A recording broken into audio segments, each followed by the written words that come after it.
Good morning. अच्छा, अगर आप सबको याद हो, हमने ना एक चैप्टर स्टार्ट करा था, एक बार ना पहले उसको रिवाइज करते हैं, ठीक है, और फिर कहानी को आगे बढ़ाएंगे। तो आप सब थोड़ा मेरा साथ देना, आपको समझ आनी स्टार्ट हो जाएगी। अगर आपको याद हो तो हमने एक चैप्टर स्टार्ट करा, उसका नाम क्या है था? Audit strategy, audit planning and audit program. सारे बच्चे एक बार ही बोलेंगे बेटा, क्या नाम है?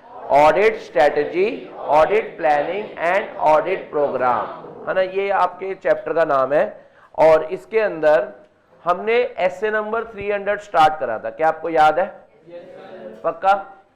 अच्छा चलो, एसे नंबर 300 के अंदर हमने पॉइंट वाइज बनाए थे और कुछ बच्चों ने टॉपिक वाइज बनाए थे। तो एसे 300 का पहले तो हमें एक नेम याद करना है। बताओ क्या है एसे 300 का नाम? Planning and audit of financial statement. अच्छा चलो, अब आप सबको बुक मिली गई है तो उसका ना श्री गणेश करेंगे हम। सर श्री गणेश का मतलब क्या है? मैं आपको कुछ बातें बताता हूं। देखो, हमें ना एक बात सुननी पड़ेगी। आप सबकी बुक का जो फर्स्ट पेज होगा इंडेक्स वाला, है ना, सुनो मेरी बात, हाँ जी, जो आपकी बुक का फर्स्ट पेज होगा इंडेक्स वाला, क्या आपको दिख पा रहा है? अब मेरी बात जरा सुनना, इस इंडेक्स वाले पेज के नीचे हम क्या करेंगे? एसे नंबर की लिस्ट बनाएंगे। जो जो स्टैंडर्ड हम पढ़ते जा रहे होंगे उसकी लिस्ट बनाते जाएंगे। तो इससे क्या होगा, हमारे को अपने आप ही याद होता जाएगा, क्योंकि जब जब हम बुक खोलेंगे हमारे स्टैंडर्ड्स के नंबर और उनके नाम पर ध्यान जाएगा, ठीक है ना।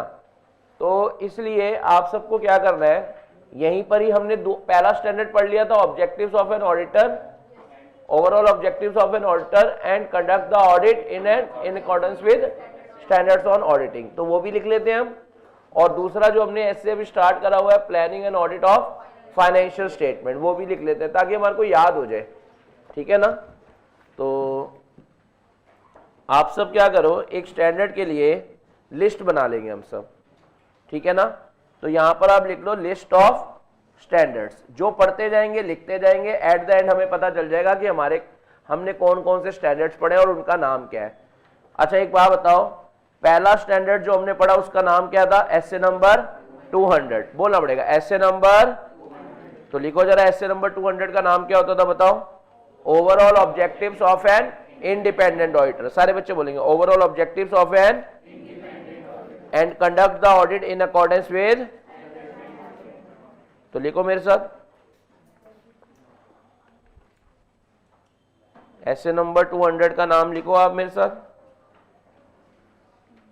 Overall objectives of the independent auditor and, ये बुक के ऊपर ही आपने लिखना स्टार्ट करना है। अब सब कुछ आपको आज से बुक पे ही लिखना है। And conduct the audit in accordance with standards on auditing, ठीक है। तो पहला स्टैंडर्ड जो हमने पढ़ा ये समझ आ गया। अच्छा जी, ये चैप्टर हो गया। चैप्टर नंबर 1 में हमने एक ही स्टैंडर्ड पढ़ा है। अब ये हो गया चैप्टर नंबर 2। चैप्टर नंबर 2 में हमने कौन सा स्टैंडर्ड स्टार्ट करा है? एसे नंबर 300। क्या है बताओ? Planning and audit of financial statement, बोलना पड़ेगा planning in and audit of. तो लिखो जरा, planning in and audit of financial statement, planning and audit of financial statement. चलो जी, बहुत बढ़िया। तो जो ये चैप्टर नंबर 2 आ गया जिसके अंदर हम स्टैंडर्ड पढ़ रहे हैं। जो भी चैप्टर में जो भी स्टैंडर्ड पढ़ेंगे वो लिखते जाएंगे, एक लिस्ट तैयार हो जाएगी कि कौन कौन से स्टैंडर्ड है हमारे कोर्स में। जैसे हम लॉ में सेक्शन की लिस्ट बनाते थे, अगर आपको याद हो तो, जैसे हम लॉ में सेक्शन की लिस्ट बनाते हैं, यहाँ पर हम स्टैंडर्ड्स की लिस्ट बना देंगे। हमारे को कोई दिक्कत थोड़ा है, हमें तो आदत भी है उस सब चीजों की। चलो अब रिवीजन पे चलते हैं जो लास्ट क्लास में हुआ था। आप सब मेरा साथ देना, आपको यहीं पर ही ये सब कुछ चीजें याद हो जाएंगी। आज हम बहुत अच्छी अच्छी बातें भी पढ़ेंगे, ठीक है। पहले सारे बच्चे ना पेज नंबर 2.1 पर ही आ जाओ, इसके बाद पेज नंबर 2.1 पर आ जाओ।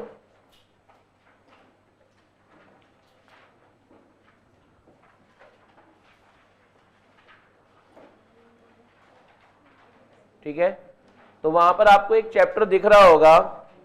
क्या चैप्टर दिख रहा है? सारे बच्चे बोलना स्टार्ट करेंगे। बेटा लर्न करना है, देखो दो ऑप्शन है, घर जाके लर्न करना है या यहीं। मेरे हिसाब से तो यहीं कर लो। रीजन, जो चीज अब यहां पैसे दिए वसूल तो लो। सही बात है, मतलब पैसे दिए हुए सही बात है, ये वसूलना सही बात है। ठीक है, आप सब वसूली भाई है, ठीक है जी, गुड है। हम बात करते हैं चैप्टर का नाम, सारे बच्चे जयकार लगाएंगे। क्या है? Audit strategy, audit planning and audit program. आज की क्लास के एंड पर मैं आपको इस चैप्टर का नाम ये क्यों रखा गया वो भी बताऊंगा, ठीक है ना। ये क्यों रखा गया वो भी मैं आपको बताऊंगा। लेकिन सबसे पहले हमने जो एसए नंबर कौन सा स्टार्ट करा हुआ है 300, उसका नाम बताना क्या है? आवाज में दम नहीं आया, ऐसे लगा मजा नहीं आया। दोबारा समझ आ रहा है आपको? Planning and audit of financial statement. इसके अंदर सबसे पहली बात हमने ये पढ़ी थी कि प्लान करना किसकी रिस्पॉन्सिबिलिटी है? आवाज में दम नहीं, किसकी? ऑडिटर की रिस्पॉन्सिबिलिटी है। पहला पॉइंट समझ आ गया। फिर दूसरा पॉइंट, भाई हम प्लानिंग करें क्यों? सीडी पापा, याद आया आपको? हम प्लानिंग करें क्यों करें भाई प्लानिंग? उसमें कोई फायदे हैं क्या? यस, उसमें कुछ फायदे हैं और उन फायदों को लर्न करने के लिए हमने बोला था क्या? सीडी पापा। पहला सी से आप अपने वर्क को क्या कर पाओगे? आवाज में दम नहीं है, क्या कर पाओगे? तो यानी सी से हो गया कोऑर्डिनेशन ऑफ वर्क, जो बोले उसका अटेम्प्ट क्लियर हो जाए। सी से हो गया क्या? समझ आया आपको? अच्छा, डी से आप डीआरएस ले पाते हो। डीआरएस मतलब अच्छा, डायरेक्शन, रिव्यू और सुपरविजन कर पाते हो। किसका? Engagement team. याद आई? वो सारे पर्सन जो कहां पर जा रहे हैं? ऑडिट करने जा रहे हैं। याद ही engagement partner and its staff including expert. याद आया आपको? अच्छा बताओ, पी से क्या आ गया? बताओ पापा में, अगर पापा में पी से क्या आ गया? बताओ पोटेंशियल प्रॉब्लम को आप आइडेंटिफाई कर पाओगे, रिजॉल्व कर पाओगे। कैसे? टाइमली बेसिस पर। फिर ए से बताओ क्या आ गया अपना? आप एप्रोप्रिएट अटेंशन दे पाओगे टू द इंपॉर्टेंट एरियाज। यार आप भी तो बताओ, नॉर्मल भी जब आप प्लानिंग करते हो तो आप कहते हो ना यार इन क्वेश्चंस पे ज्यादा ध्यान दूंगा, इन पर कम, ये तो मुझे आते ही हैं। तो आप प्लानिंग में ये सब चीजें होती है ना, आपको ये फायदा होता है ना कि आप इंपॉर्टेंट एरियाज पे जितना समय लगना चाहिए उतना लगाते हैं। समझ आ रहा है आपको? फिर पी से आ गया, आप अपने ऑडिट को प्रॉपरली क्या कर पाओगे? Organize and manage. और अल्टीमेट इसका फायदा क्या होगा? ऑडिट कैसे हो जाएगा? इफेक्टिव मैनर में, है ना। और ए से ये आपको हेल्प करेगा in selection of engagement team. Engagement team याद है ना आप सभी को? फिर थर्ड पॉइंट हमने पढ़ा था audit plan is based upon किसकी? Knowledge of client business. Knowledge of, यानी आप ऑडिट प्लानिंग करते हैं क्लाइंट के बिजनेस की नॉलेज लेने के हिसाब से। और नॉलेज कैसे ली जाती है इसके लिए हमें पढ़ना होगा एसए नंबर कब? 315। जब मैं आपको एसए नंबर 315 पढ़ाऊंगा तब आपको ये अपने आप ही स्प्राइट हो जाएगा, नॉलेज ली कैसे जाती है। 3 बातें याद हो गई हैं। ऑडिट प्लानिंग करना ऑडिटर की रिस्पॉन्सिबिलिटी है, ऑडिट प्लानिंग के फायदे आप पढ़ चुके हैं। और तीसरा अभी आपने मेरे साथ पढ़ा, ऑडिट प्लान किस पर बेस्ड होती है ना। अब आपकी ऑडिट प्लानिंग की कवरेज क्या होनी चाहिए? आपकी ऑडिट प्लानिंग की कवरेज क्या होनी चाहिए? बताओ। देखो, आपको एक्वायर करनी है नॉलेज ऑफ क्लाइंट के accounting system, policies and internal control procedures. आवाज में दम नहीं, आपको बेटा नॉलेज लेनी पड़ेगी। किस चीज आप प्लानिंग करना चाहते हैं तो आपके प्लान में क्या क्या चीजें कवर होनी चाहिए, मतलब आप ऑडिट में क्या क्या करेंगे, ये सब चीजों को आप कवर करके चलना अपनी प्लानिंग के वक्त पर ही। क्या क्या चीजें? पहला बताओ, आपको एक्वायर करनी है क्या? Knowledge of client accounting system, policies and, और आपको एक और चीज डिटरमाइन करनी है क्या?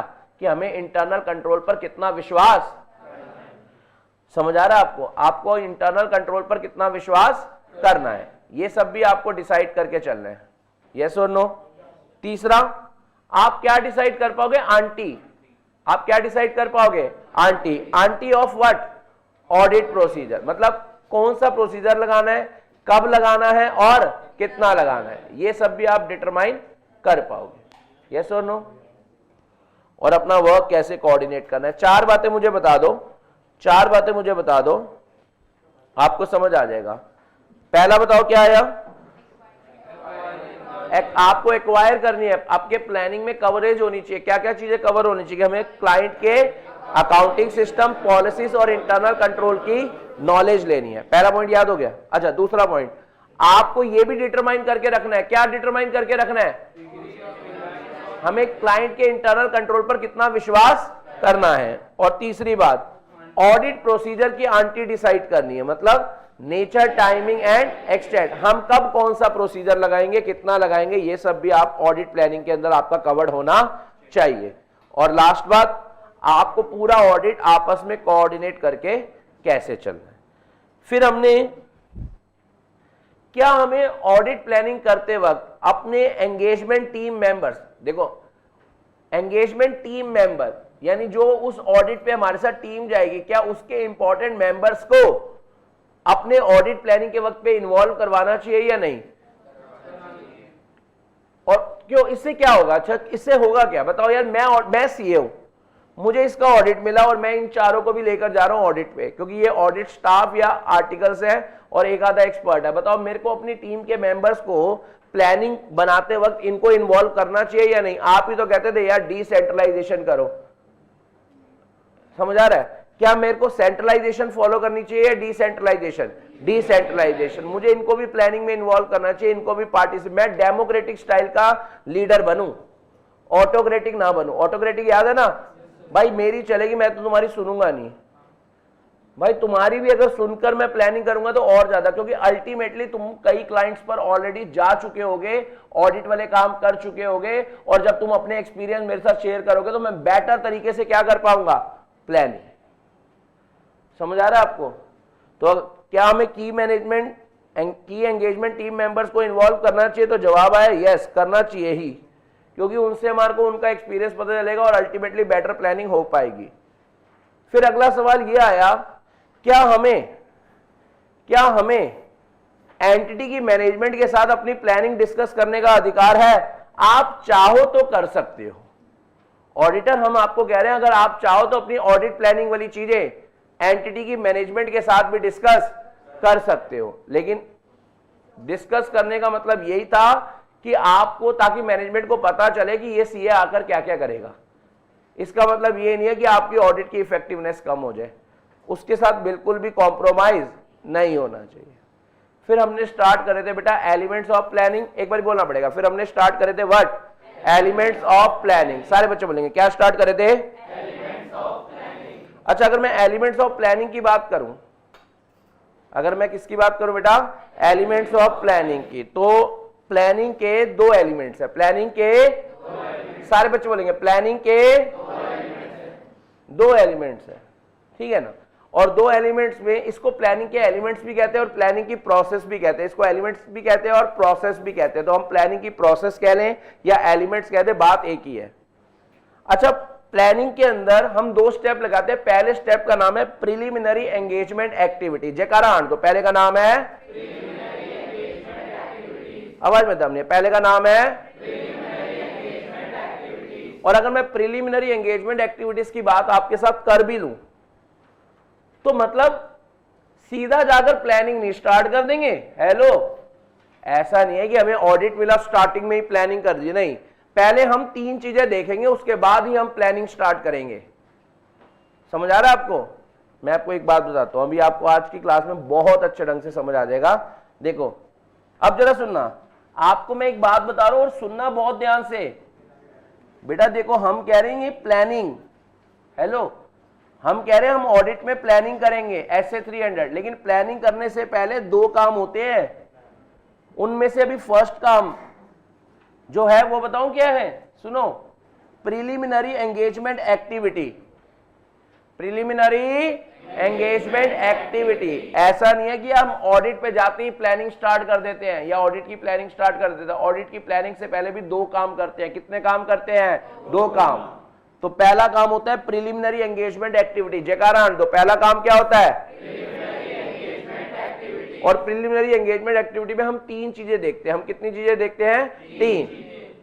3 में क्या होती है? 2 स्टैंडर्ड्स की रिक्वायरमेंट है, SA 220, SA 220, SA 210, SA 220, 220, 210, 220, 220, 210। समझ आ रहा है? तो जरा सुनना, अब आप सबको बुक तो मिल ही गई है। अच्छा एक बात बताओ, आपके पास सबके पास रजिस्टर में नोटिंग तो है ही पहले 6 पॉइंट की, है ना?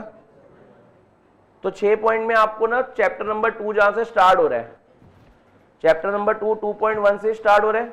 आप देख लो आपका कितना स्पेस यूटिलाइज हो जाएगा 2 से लेकर, मतलब 2.1 और 2.2 पे मेरे ख्याल से आप 6 पॉइंट ऑलरेडी लिख देंगे आराम से, है ना? यस और नो? लिख दोगे? तो आप क्या करो, हाँ जी, आप क्या करो, जो मैं आपको बता रहा हूं मैं आपके लिए, प्लीज आप क्या करो, जो मैं आपको कह रहा हूं, आप थोड़ा स्पेस एक्स्ट्रा ही छोड़ के चलो। आप पेज नंबर 2.4 पर जाओ, आप सब पेज नंबर 2.4 पर जाओ। इससे पहले जो मैं लिखवा चुका हूं वो आप वहीं पर लिख देना, ठीक है? आगे आप 2.4 पर, अच्छा 2.4 पर जब आप आओगे तो वहां पर ना एक ऐसे ब्रॉड चार्ट, लैंडस्केप में चार्ट बनाना है हमारे को, और आप चार्ट की हेडिंग लिखो। क्या लिखोगे? यहां पर आप लिखोगे मिडल ऑफ द पेज पे, यहां पर क्या लिखोगे बेटा? Elements of planning. लिखो लिखो बेटा, लिखो एलिमेंट्स ऑफ प्लानिंग लिखो।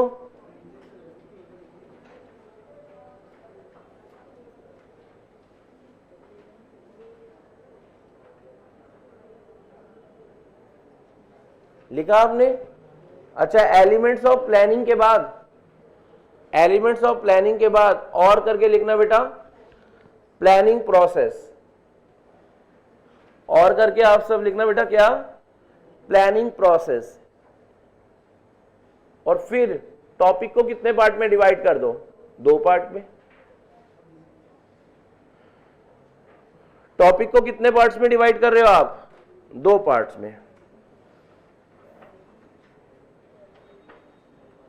कर लिया अपने 2 पार्ट्स में डिवाइड। पहले वाले पार्ट पे लिखना बेटा प्रिलिमिनरी एंगेजमेंट एक्टिविटीज।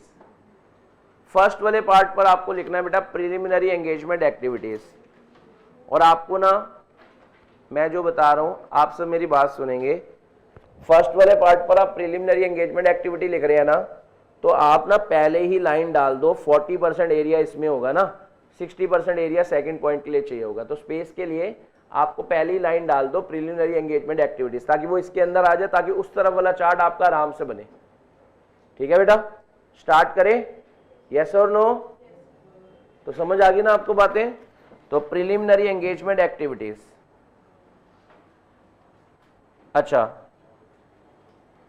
प्लानिंग से भी पहले हमें कुछ काम करने होते हैं। प्लानिंग से भी हमें पहले कुछ क्या करने होते हैं? काम।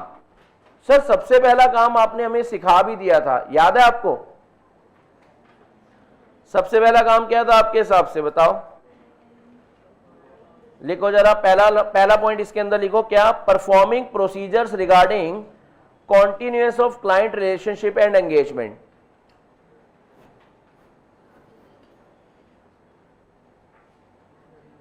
परफॉर्मिंग प्रोसीजर्स रिगार्डिंग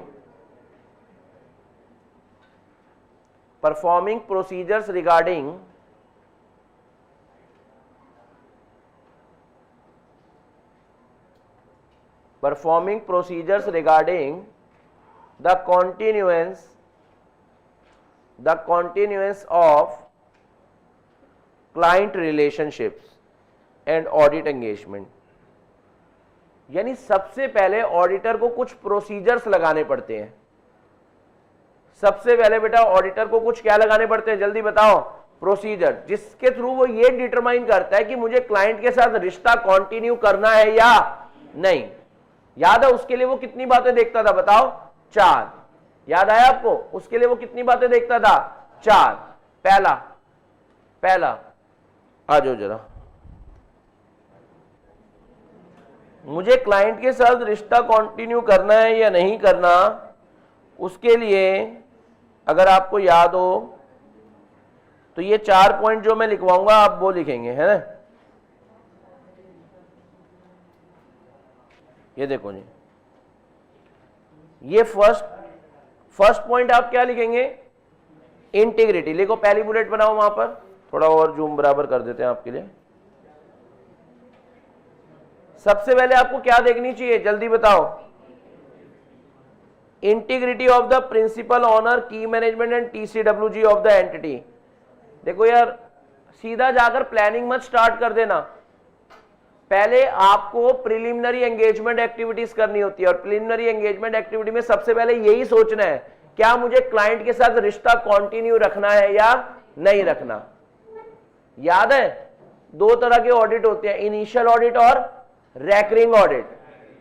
तो यहां पर रैकरिंग ऑडिट से रिलेटेड बातें हो रही है, क्या हमें क्लाइंट के साथ आगे रिश्ता कंटिन्यू रखना है या नहीं रखना। तो उसके लिए आपको 4 बातें सोचनी पड़ेगी। लिखना जरा, पहला इंटीग्रिटी देखनी होगी, किसकी ईमानदारी देखनी होगी? क्लाइंट के मालिकों की, क्लाइंट के की मैनेजमेंट्स की और टीसीडब्ल्यूजी की। पहला पॉइंट पहली बुलेट से लिखना है आपको, लिख लिया आपने? दूसरी बात, खुद के अंदर झांक कर देखो, क्या आपकी एंगेजमेंट टीम ये ऑडिट करने के लिए कॉम्पिटेंट भी है या नहीं है? क्या उनके अंदर उतनी कैपेबिलिटीज, उतना टाइम और उतने रिसोर्सेज आपके पास हैं कि आप लगा पाओगे क्लाइंट का ऑडिट पे? समझ आ रहा है आपको?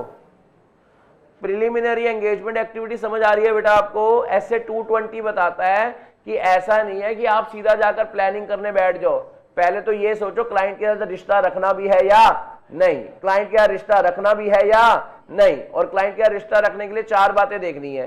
पहली बात क्या देखनी है, जल्दी बताओ? पहली बात क्या देखनी है? इंटीग्रिटी, ईमानदारी। किसकी ईमानदारी देखनी है? सामने वाले लोगों की, सामने वाले लोग जिनका आप ऑडिट करने जा रहे हो, यानी जो आपके क्लाइंट है, क्लाइंट के प्रिंसिपल ऑनर्स की, उनकी की मैनेजमेंट की और टीसीडब्ल्यूजी की। अब दूसरा, उसको तो देख लिया, वो तो ईमानदार लोग है, पहले अब आप खुद को देखो, क्या मैं ये ऑडिट वाला काम करने के काबिल हूं? क्या मेरी टीम के अंदर वो सारी काबिलियत है? ये लिखो। तो सेकंड पॉइंट लिखो, whether the engagement team is competent, whether the engagement team is competent to perform the audit engagement। क्या हमारी एंगेजमेंट टीम ये ऑडिट वाले काम करने के लिए काबिल भी है या नहीं, है ना?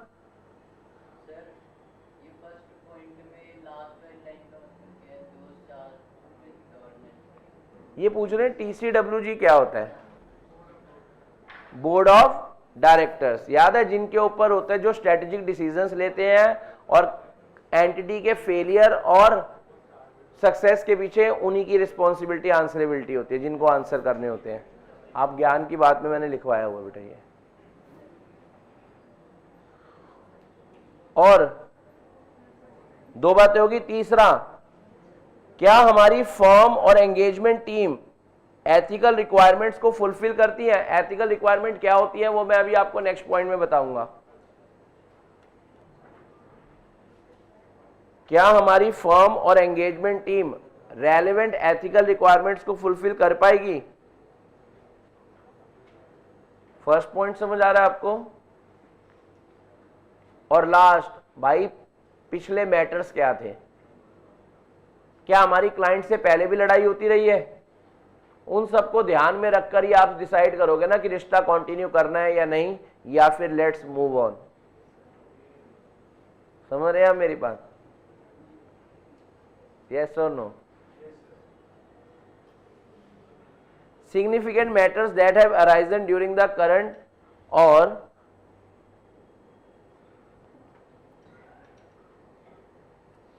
current or previous audit engagement and their implications.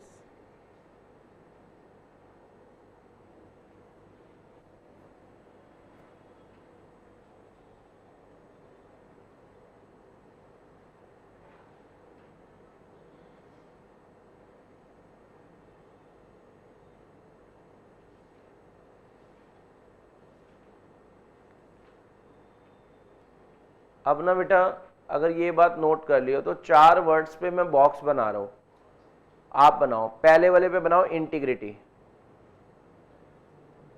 अभी याद कराते हैं आपको। पहला वाले पॉइंट पे बॉक्स बनाओ इंटीग्रिटी पे, दूसरे वाले पे बनाओ कॉम्पिटेंट पे, तीसरे वाले पे बनाओ एथिकल रिक्वायरमेंट, और फोर्थ वाले पे बनाओ मैटर्स। देखो यार, हमें क्लाइंट के साथ रिश्ता कंटिन्यू रखना है या नहीं, बताओ। कंटिन्यू की बात कर रहे हैं। हेलो, कंटिन्यू कब करते हो? यानी पहले भी रिश्ता था ना। यानी ये कौन सा ऑडिट होगा, इनिशियल ऑडिट या रेकरिंग ऑडिट? याद है रेकरिंग ऑडिट? जब आप क्लाइंट का, सेम क्लाइंट का दोबारा ऑडिट कर रहे होते हैं, तो उस वक्त पर हम कंटिन्यू कर रहे हैं या नहीं, उसके लिए हमें 4 बातें देखनी होगी। वर्ड अगर पकड़ो, पहला वर्ड क्या है? इंटीग्रिटी। सारे बच्चे बोलेंगे पहला वर्ड क्या है? किसकी देखनी होती है? सामने वालों की। फिर दूसरा वर्ड क्या है? कॉम्पिटेंस। किसकी देखनी होती है? अपनी। एथिकल रिक्वायरमेंट किसकी देखनी होती है? अपनी। और फोर्थ मैटर्स, जो आपके और क्लाइंट के कभी हुए हैं, उन मैटर्स को ध्यान में रखते हुए आप डिसाइड करेंगे। क्या डिसाइड करेंगे? यू डिसाइड कि आपने ऑडिट कंटिन्यू करना है या नहीं करना। सर ये सारी बातें, ये सारे प्रोसीजर कौन लगाने के लिए कहता है? आप हेडिंग में ही लिखो, एसए नंबर कौन सा? 220। चेकारा आन दो, एसए नंबर कौन सा? 220। समझ आया आपको? चलो एक बार रीडिंग लगाते हैं इस सब चीजों की, और आप सुनना। जो हमने लिख लिया उसको एक बार रीड करते हैं, फिर आगे कहानी बनाते हैं। कह रहे हैं, it should be ensured that appropriate procedure regarding acceptance and continuous of client relationship and audit engagement have been followed and that conclusion reached in this regard are appropriate.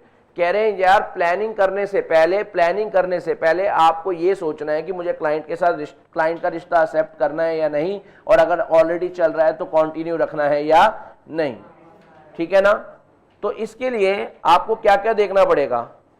The firm should obtain the information considered necessary in the circumstances before accepting an engagement with a new client, when deciding whether to continue an existing client and when considering acceptance of new engagement with an existing client. तो matters क्या आते हैं? Matters क्या आते हैं? Such as integrity देखो किसकी?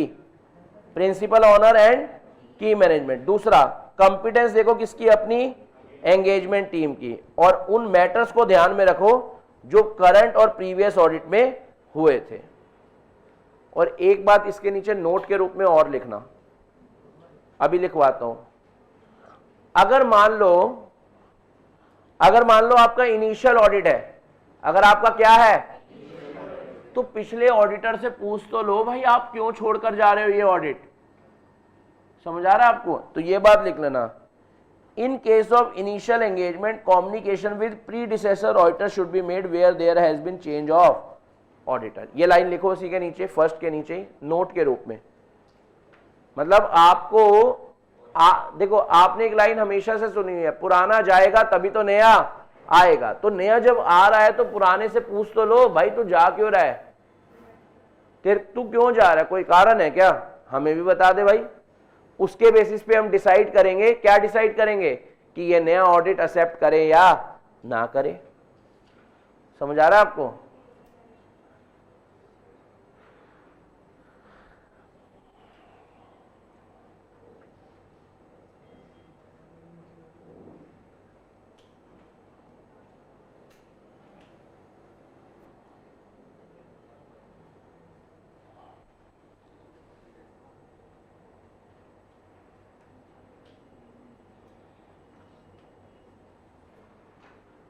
अब आपने ऐसे 220 वाला फर्स्ट पॉइंट लिख लिया ना यहां पर।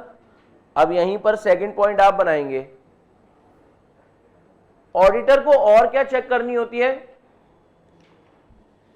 ऑडिटर को और क्या चेक करनी होती है बेटा? इवेल्युएट और क्या करना होता है? Ethical requirement including independence.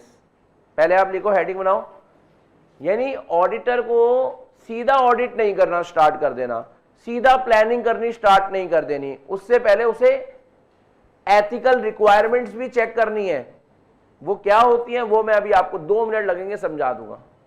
2 minute लगेंगे, समझा दूंगा। सुनना फिर,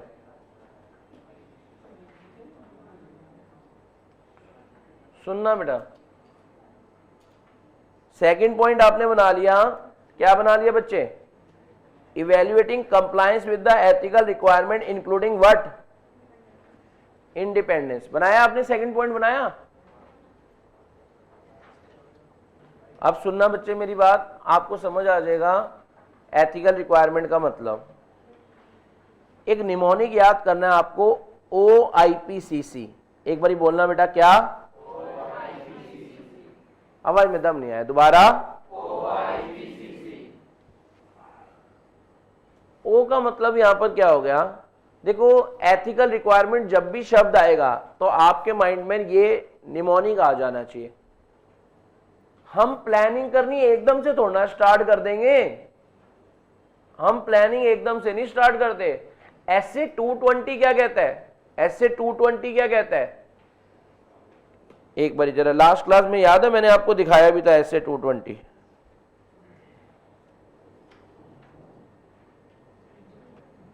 ये देखो, क्वालिटी कंट्रोल्स। हम क्या चाहते हैं? ऑडिट कैसे हो? क्वालिटी से। तो अगर आप ऑडिट क्वालिटी से करना चाहते हो तो सबसे पहले क्लाइंट या रिश्ता का रखना है या नहीं वो देख लेना, और दूसरा एथिकल रिक्वायरमेंट देख लेना। ऐसी दोनों चीजें, ताकि ऑडिट किससे हो पाए? क्वालिटी से। हम बेटा कोई कॉम्प्रोमाइज चाहते ही नहीं है कि क्वालिटी के साथ, CA की क्वालिटी के साथ कोई भी कॉम्प्रोमाइज हो सके। तो SA 220 ने कह दिया, ये नहीं है कि क्लाइंट पैसे लेकर खड़ा हुआ और तुम भाग कर कहो लाओ हमें दो, ऑडिट कर देंगे। नहीं, रुको, अभी सब्र करो, पहले ये देखो कि क्लाइंट का रिश्ता रखना भी है या नहीं, और अगर रिश्ता रख रहे हो तो क्या आपके अंदर एथिकल रिक्वायरमेंट है? क्या आपके अंदर एथिकल रिक्वायरमेंट है? एथिकल रिक्वायरमेंट के लिए कितनी चीजें चाहिए होती है? 5। कितनी चीजें चाहिए होती है? 5। कितनी चीजें चाहिए होती है? और उन 5 चीजों को लर्न करने का तरीका क्या है? OIPCC। आण दो, क्या? O से हो गया ऑब्जेक्टिविटी। O से क्या हो गया? जल्दी बोलो। यानी ऑडिटर के अंदर ऑब्जेक्टिविटी होनी चाहिए, उसकी एंगेजमेंट टीम के अंदर ऑब्जेक्टिविटी होनी चाहिए। सर, ऑब्जेक्टिविटी का मतलब क्या होता है? भाई ऑडिटर क्या ना करे, सही बोला है, बायस वे में ऑडिट, ठीक है ना? यानी ऑडिटर एथिकल रिक्वायरमेंट का मतलब क्या? ऑडिटर इन 5 कंडीशन को अगर सेटिस्फाइड कर देता, उसकी 5 कंडीशन सेटिस्फाइड हो जाती है तो ही वो ऑडिट वाला काम स्टार्ट करे, अदरवाइज ना करे। समझ आ रहा है आपको? यस और नो? तो ओ से समझ आ रहा है ऑब्जेक्टिविटी? ऑब्जेक्टिविटी का मतलब सारे बच्चे बोल दो, audit should be conduct in an, लिख लो अपने हाथ से, अगली बार लर्न रहेगा ना आपको।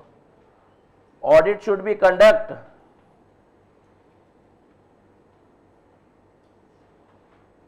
in an unbiased manner। अच्छा, आई से आपको बताइए इंटीग्रिटी। भाई वो लोग तो ईमानदार हैं, तुम हो या नहीं ऑडिटर? क्योंकि याद होगा अगर आपने कंपनी लॉ पढ़ी हुई है, ऑडिट एंड ऑडिटर में ऑडिटर कई बार खुद ही किस में इन्वॉल्व हो जाता है? फ्रॉड में। याद आया आपको? तो भाई तुम ईमानदार हो ऑडिटर या नहीं? तुम्हारी टीम ईमानदार है या नहीं है? सीधा प्लान, पैसे को देख के पैसे पकड़े, हाँ हम आ जाएंगे कल से, ऐसे थोड़ी होगा। ऐसे ही होता है असली में। लेकिन बेटा हम ICI के सामने तो कहेंगे नहीं नहीं, ऐसे बिल्कुल नहीं करेंगे। हम तो पहले क्या चेक करेंगे कि हम अनबायस्ड मैनर में ऑडिट कर पाएंगे या नहीं।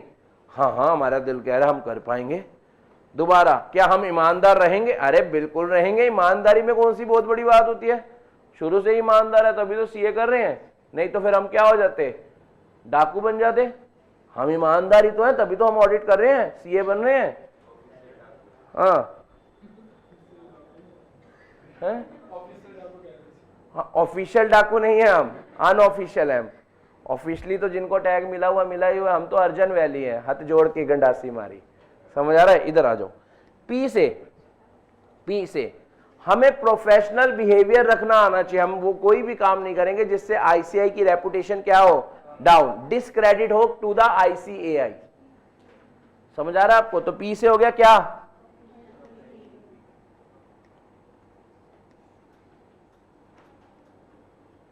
मतलब कोई ऐसा काम नहीं करना, कोई ऐसा काम नहीं करना, कोई ऐसा जो डिस्क्रेडिट दे टू द आईसीएआई कि यार इनके जैसे आप कोई काम करते हो तो आपसे ज्यादा आपके पेरेंट्स को बोला जाता है तुम्हारे बच्चे कैसे हैं, तुम्हारे बच्चे कैसे हैं यार, तुम्हारे बच्चा ये करता हुआ दिखा।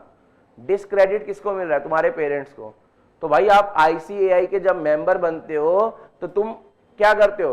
सीए पकड़ा गया, नोटबंदी करवा, नोटबंदी बोल रहा हूं, तेरी बंदी मेरी बंदी नहीं, समझ आ रहा है? सीए नोटबंदी बोल रहे हैं। आपने सुना होगा डीमोनेटाइजेशन के वक्त पे कई चार्टर्ड अकाउंटेंट्स पकड़े गए, यस और नो? अच्छा, अभी भी आप देख रहे हो जीएसटी के लिए ड्रीम 11 वगैरह में कुछ चार्टर्ड अकाउंटेंट्स का नाम आ रहा है। तो ये सब क्या बुला रहे हैं यार? सीए इन्वॉल्व था तो ये सब हुआ। तो डिस्क्रेडिट किसको जा रहा है? आईसीएआई को। उनकी रेपो डाउन हो रही है कि उनके चार्टर्ड अकाउंटेंट ऐसे करते हैं। तो ये सब नहीं करना आपको, समझ आ रहा है आपको? प्रोफेशनल बिहेवियर का मतलब हो गया नो डिस्क्रेडिट टू किसको? ऐसा कोई काम ना करना पड़े करना जिससे आईसीएआई की नजरें नीचे हो जाए, ठीक है ना? अच्छा, फिर अगले सी से आपको गली की चाची नहीं बनना, मतलब आपको कॉन्फिडेंशियलिटी रखनी है। कॉन्फिडेंशियलिटी समझ गए आप? मतलब आपको during the course of audit client की बहुत सारी बातें पता चलेंगी। During the course of audit आपको क्लाइंट की बहुत सारी बातें पता चलेंगी, पर ये सारी बातें आप बाहर जाकर ना आप ना आपकी टीम मेंबर, तो ऑडिटर चेक कर लेना कहीं तुम्हारी टीम के अंदर कोई गली की चाची तो नहीं है। गली की चाची समझ गई, जो ढिंडोरा पीट देती है, बात पता चलने की देर है, पूरी गली को पता होती है, एक एक घर पे जाकर बताते तुम्हें पता क्या हुआ है, तुम्हें पता है क्या हुआ है। ऐसे वाला नहीं भाई, चार्टर्ड अकाउंटेंट तुम्हें क्लाइंट के बहुत सारे सीक्रेट बातें पता चल जाएंगी, समझ आ रहा है, during the course of audit, और वो तुम्हें बाहर जाके बिल्कुल भी नहीं बतानी, समझ आ रहा है आपको? और कॉम्पिटेंस, ऑडिटर के अंदर professional competence and due care होनी चाहिए। ऑडिटर के अंदर कॉम्पिटेंस होनी चाहिए प्रोफेशनल वाली, एंड ड्यू केयर, उसे ड्यू केयर करनी है, अलर्ट रहना अबाउट रीसेंट अपडेट्स वगैरह। ये सब अगर क्लाइंट तुम्हारे खुद के अंदर है, सॉरी ऑडिटर और तुम्हारी टीम के अंदर है, फिर तो ऑडिट करो ना यार। समझ आ गया आपको? यस और नो? आवाज में दम नहीं है, यस या नो? अब जरा हेडिंग पढ़ना जो सेकंड पॉइंट की आपने बनाई है। ये देखो, इधर देखो, मैंने आपको क्या स्टार्ट कराया हुआ है? एलिमेंट्स ऑफ प्लानिंग, यानी प्लानिंग की प्रोसेस। प्लानिंग की प्रोसेस दो पार्ट में डिवाइड है। पहले का नाम प्रिलिमिनरी एंगेजमेंट एक्टिविटी, और प्रिलिमिनरी एंगेजमेंट एक्टिविटी में आप कितने काम करोगे? 1 2 3। पहला काम आपका क्या है? आपको ये सोचना है कि मुझे वो प्रोसीजर परफॉर्म करने जिससे आप ये डिसाइड कर पाओ, कि क्लाइंट के साथ रिश्ता रखना है या नहीं रखना। और उसके लिए आपने 4 बातें देख ली थी। दूसरा, आपको खुद की क्या देखनी है अपनी, अब खुद की आपको क्या देखनी है? Ethical requirement. अब एथिकल रिक्वायरमेंट का मतलब समझ आ गया? क्या देखना है? ओ, आवाज में दम नहीं है, ओ, और साथ में ऑडिटर क्या भी होना चाहिए? क्या तुम इंडिपेंडेंट रह पाओगे? हेलो, ऑडिट तो कह रहे हो आण दो, ऑडिट को तो तुम क्या कह रहे हो? आण दो। पैसे को भी तुम क्या कह रहे हो? आण दो। लेकिन तुम्हारे को एक बात बताऊं, तुम्हें क्या रहना पड़ेगा? और इंडिपेंडेंट पर्सन आपको बताइए कौन होता है? आप बताओ, इंडिपेंडेंट पर्सन कौन होता है? जो सबॉर्डिनेट, जिसकी action judgment subordinate to the client होते हैं या नहीं होने चाहिए? नहीं होने चाहिए। वेरी गुड, बहुत बढ़िया। उसके इंडिपेंडेंस उसी पर्सन को कहेंगे जो जिसके एक्शन और मतलब जजमेंट्स क्या नहीं है? सबॉर्डिनेट टू द क्लाइंट नहीं है। यही देखो क्या कहना चाह रहे हैं? The auditor shall continuously evaluate compliance with the ethical requirement including independent। Auditor तुम्हें ये करते ही रहना है, ये चेक करते ही रहना है क्या हमारे अंदर OIPCC बनी रहेगी, समझ आ रहा है, और साथ में क्या हम इंडिपेंडेंट रह पाएंगे। और इंडिपेंडेंस वर्ड का मतलब आपको यहां पर दोबारा बताया हुआ, आपको पता ही है। Independence means the judgement of a, judgement मतलब decision of a person is not subordinate to the wishes और direction of another person who might have engaged him.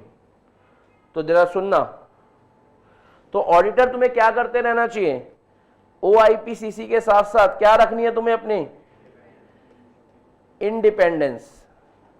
और मैं आपको एक और बात बताऊं, ध्यान से सुनना, ऑडिटर को 2 लेवल पर इंडिपेंडेंस दिखनी चाहिए। ऑडिटर की कितने लेवल पर इंडिपेंडेंस दिखनी चाहिए बेटा, बोलो ना बेटा, कितने लेवल पर? 2 लेवल पर।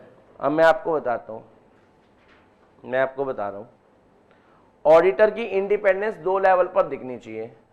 पहला, दिमाग से भी इंडिपेंडेंट रहे और अपीयरेंस में भी। अपीयर भी ऐसा हो कि भैया मैं एक क्या हूं, इंडिपेंडेंट पर्सन। समझ आ रहा है आपको? तो इंडिपेंडेंस होनी चाहिए in the mind as well as किसमें, इन अपीयरेंस। देख रहे हो, ऑडिटर इंडिपेंडेंट होना चाहिए, बिल्कुल होना चाहिए। इंडिपेंडेंट का मतलब हमें पहले से ही पता है, हमने फर्स्ट क्लास में ही पढ़ लिया था, हमने बच्चे फर्स्ट क्लास में ही पढ़ लिया था, ऑडिटर एक इंडिपेंडेंट पर्सन होना चाहिए। लेकिन इंडिपेंडेंस किस लेवल का होना चाहिए, माइंड से भी और अपीयरेंस से भी, दिखने में भी और अंदर से भी क्या हो, इंडिपेंडेंट। ठीक है ना? अब जरा सुनना,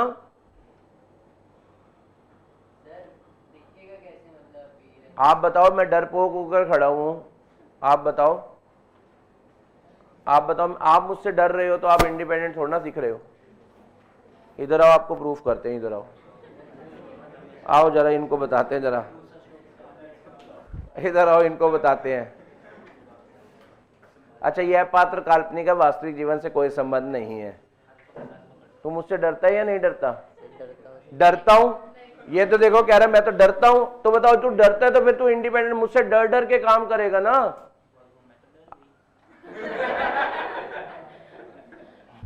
पॉइंट समझ आ रहा है? इधर आ जाओ, आप कैमरे में आओ, आपकी फोटो दिखा दे सबको। आप बताओ, ये कह रहे हैं इंडिपेंडेंस देखने में कैसे होगा, बताओ बेटा, ये मुझसे डरा डरा लग रहा है या नहीं?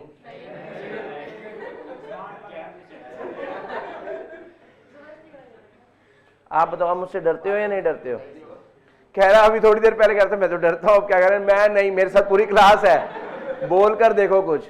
तो यही चीज चाहिए, यही चीज ऑडिटर के अंदर चाहिए। हम किसी से भी नहीं डरते, मैं बोल नहीं सकता किससे भी नहीं, ठीक है ना? पर आप समझ गए हो, पॉइंट समझ आ रहा है आपको?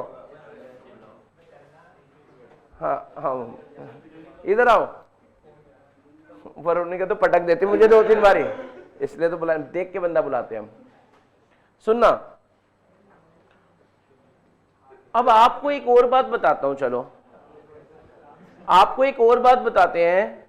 ये तो हमें समझ आ गया कि ऑडिटर को ना, ऑडिटर हमेशा क्या करता है, through out the audit engagement, पूरे ऑडिट के दौरान, सुनो बेटा ध्यान से, पूरे ऑडिट के दौरान, अब बोलना पड़ेगा बेटा, पूरे ऑडिट के दौरान एंगेजमेंट पार्टनर जो है, कौन एंगेजमेंट मतलब कौन सा चार्टर्ड अकाउंटेंट जिसने क्या लिया उस ऑडिट की रिस्पॉन्सिबिलिटी, वो अलर्ट रहे, किस बात को लेकर, ऑब्जर्व करता रहे और इंक्वायरी करता रहे और सबूत इकट्ठा करता रहे।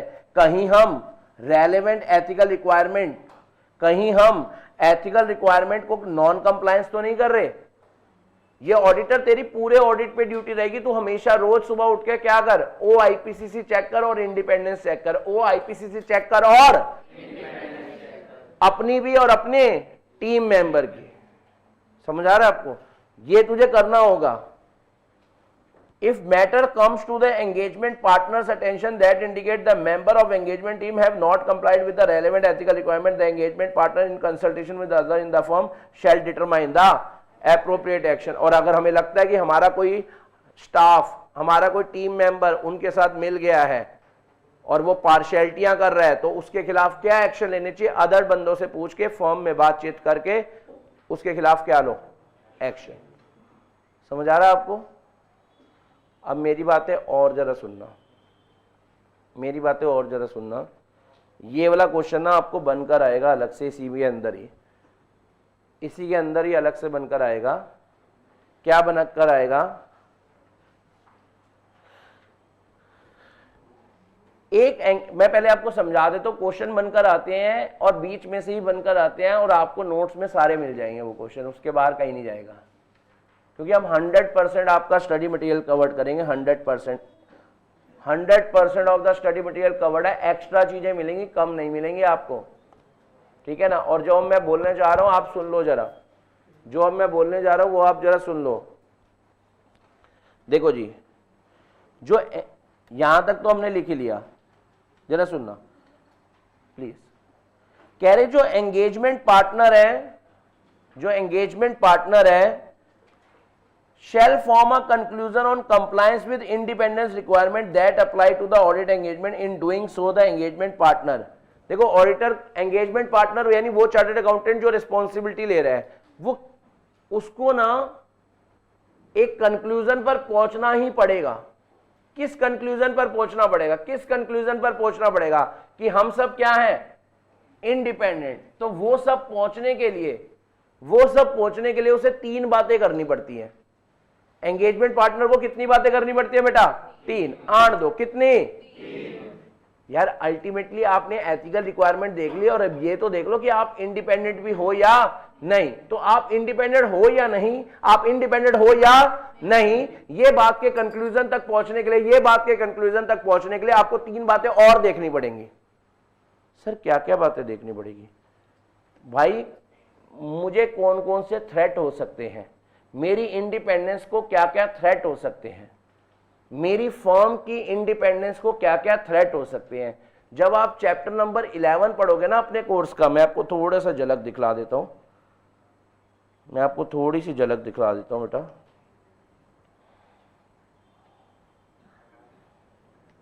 जब आप चैप्टर नंबर कौन सा पढ़ोगे? 11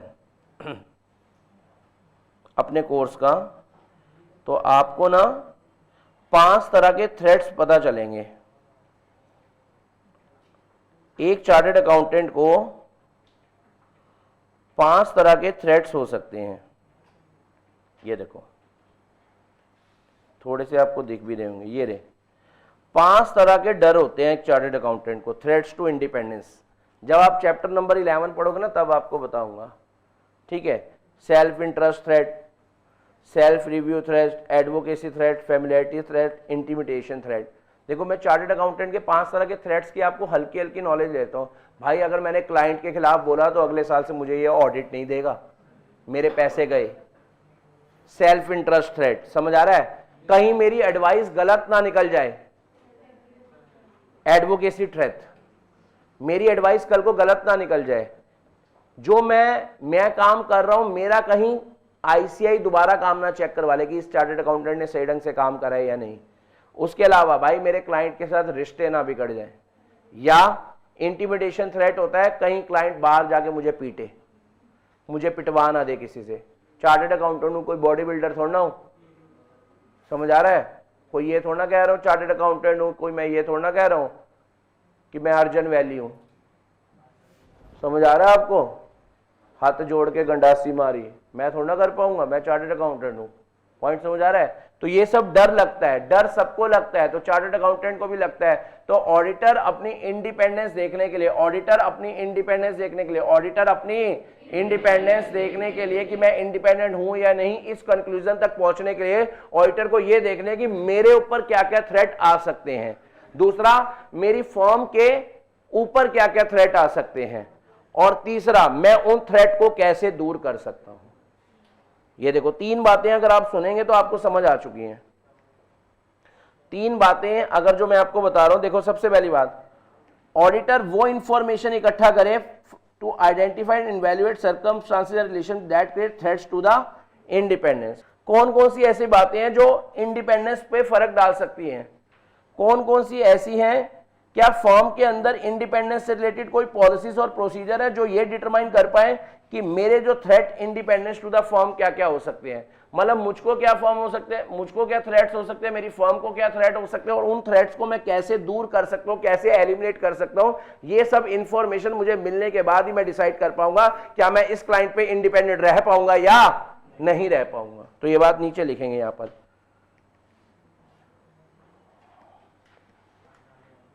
लिखो ऐसी, ऑडिटर इंडिपेंडेंट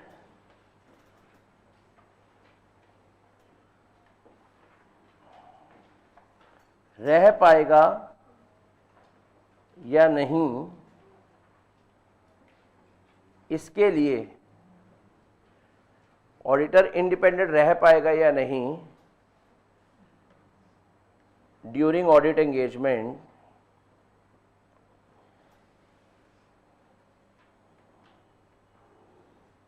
इसके लिए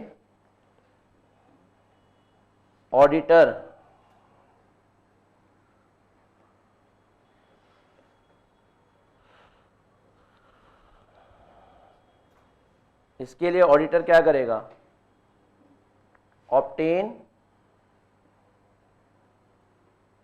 इंफॉर्मेशन, फिर इवैल्यूएट इंफॉर्मेशन। कौन सी इंफॉर्मेशन? जो क्या कर सकती हैं, threats to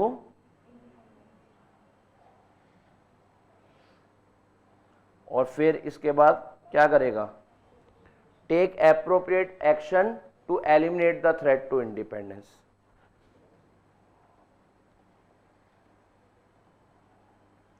take appropriate actions to eliminate, hello बोलना पड़ेगा, टू एलिमिनेट व्हाट,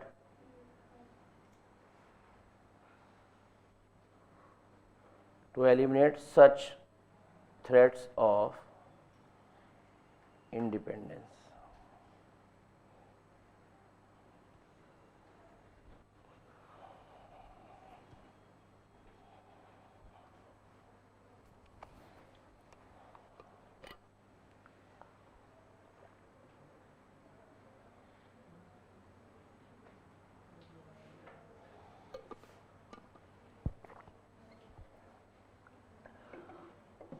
चलें, दो स्टेप समझ आए हैं आपको? यार देखो, हम अभी स्टेप नंबर 1 के अंदर ही 3 स्टेप है, 3 काम करने होते हैं। स्टेप नंबर 1 के अंदर ही 3 काम करने होते हैं प्रिलिमिनरी एंगेजमेंट एक्टिविटी के अंदर ही। आप बताओ सबसे पहले हमें क्या सोचना होगा? याद करने की कोशिश करो, घर जाके आपको कम मेहनत करनी पड़ेगी। आप सब इधर आए इसलिए हैं कि यही क्लास में ही याद हो जाएगा आपको। कोशिश आपके पार्ट पे भी रहनी चाहिए। आप सब पढ़ ही इसलिए रहे हैं यहाँ कि क्लास में याद हो जाएगा, प्रैक्टिकल सच। फिर बोलो ना मेरे साथ, पहला प्रिलिमिनरी एंगेजमेंट एक्टिविटी में आपको क्या करना होगा, जल्दी बताओ। सबसे पहले क्या देखना पड़ेगा, क्या हमें क्लाइंट का रिश्ता एक्सेप्ट करना है या कंटिन्यू करना है, या acceptance in case of initial audit और continuance in case of recurring audit. तो इसके लिए हम 4 बातें देखते थे। पहली बात क्या देखते थे, इंटीग्रिटी। आंट दो, पहली बात क्या देखते थे, किसकी, अपनी या सामने वाले की। फिर दूसरी बात देखते थे कॉम्पिटेंस, किसकी, फिर एथिकल रिक्वायरमेंट किसकी, अपनी। और फोर्थ मैटर्स, जो किस किस के बीच में हुए थे, मैटर जो हमारे और क्लाइंट के पहले कभी हुए हैं। समझ आ रहा है ना? अच्छा, फिर सेकंड हमने क्या करा, ऑडिटर को कौन से प्रोसीजर फॉलो करने हैं कि हम हमारी एंगेजमेंट टीम में एथिकल रिक्वायरमेंट इंक्लूडिंग इंडिपेंडेंस है या नहीं है। और इंडिपेंडेंस का पता अच्छा, एथिकल रिक्वायरमेंट जब भी आएगा 4 आपको एक निमोनिक याद आ जाना चाहिए, क्या, ओ आण दो, क्या, ये 5 चीजें हमारे अंदर हैं या नहीं है। ओ से ऑब्जेक्टिविटी, आई से इंटीग्रिटी, पी से, आवाज में दम नहीं, पी से, अच्छा, सी से कॉम्पिटेंस एंड ड्यू केयर, और लास्ट कॉन्फिडेंशियलिटी। ये सब आपके अंदर होनी चाहिए। और साथ साथ आपके अंदर क्या भी होनी चाहिए, इंडिपेंडेंस। और इंडिपेंडेंस है या नहीं है, इस नतीजे पर पहुंचने के लिए सबसे पहले आपको यह पता लगाने पड़ेंगे, वो इंफॉर्मेशन इकट्ठी करनी पड़ेगी ऑडिटर को। ऑडिटर मतलब यहां पर कौन होगा, engagement partner, engagement partner, engagement partner को ऑब्टेन करनी पड़ेगी इंफॉर्मेशन जो क्या कर सकती है, थ्रेट्स टू इंडिपेंडेंस। फिर उस इंफॉर्मेशन को क्या करना होगा, इवैल्यूएट। और इवैल्यूएट करने के बाद उसके खिलाफ क्या लेने होंगे, एक्शंस। सर ये कौन से एक्शंस लेता है ऑडिटर, ये हम पढ़ेंगे चैप्टर नंबर 11 में। हमें ICAI ने कुछ सेफगार्ड्स प्रोवाइड करे, कैसे आप इस थ्रेट से बचे, वो सब हमें प्रोवाइड बता रखा है, ठीक है ना, हमारे को बता रखा है कि भाई अच्छा ये थ्रेट्स को आप कैसे एलिमिनेट या कम कर सकते हैं बाय अप्लाइंग द सेफगार्ड्स। और ये सेफगार्ड्स हमें किसने बताया हुआ? ICAI ने, जो हम चैप्टर नंबर 11 में पढ़ेंगे बेटा। थोड़ा सा आपको झलक दिखला देता हूं ताकि आपको बेटा पता चल जाए। ये देखो, ये थ्रेट्स हैं और इन थ्रेट्स को दूर करने के लिए, इन थ्रेट्स को दूर करने के लिए बेटा, ये देखो, ये 5 तरह के थ्रेट्स हैं। सेफगार्ड भी बता रखे हैं, दिख रहे हैं आपको, कि आपको इस सिचुएशन में ये सब करना चाहिए, ठीक है ना। तो वो हम वक्त आने पर पढ़ लेंगे। अभी हमारा अभी जो चल रहा है, मैंने आपको दिखा दिया कि आने वाले टाइम में ये सब चीजें भी होंगी। Eliminate the threat by applying what? क्या आपको यहां तक के सारा ऐसे 300 समझ आ रहा है? हाँ जी, पक्का? अच्छा जी, फिर बताओ थर्ड चीज। 2 चीजें तो हमें समझ आ गई प्रिलिमिनरी एंगेजमेंट एक्टिविटी की, 2 चीजें तो 101% हमें समझ आ गई प्रिलिमिनरी एंगेजमेंट एक्टिविटी की। सर तीसरी बात क्या आएगी? तीसरी बात क्या आएगी? पहले आप लिखो, ये ऐसे 210 से रिलेटेड है। ये है establishing an understanding of terms of engagement.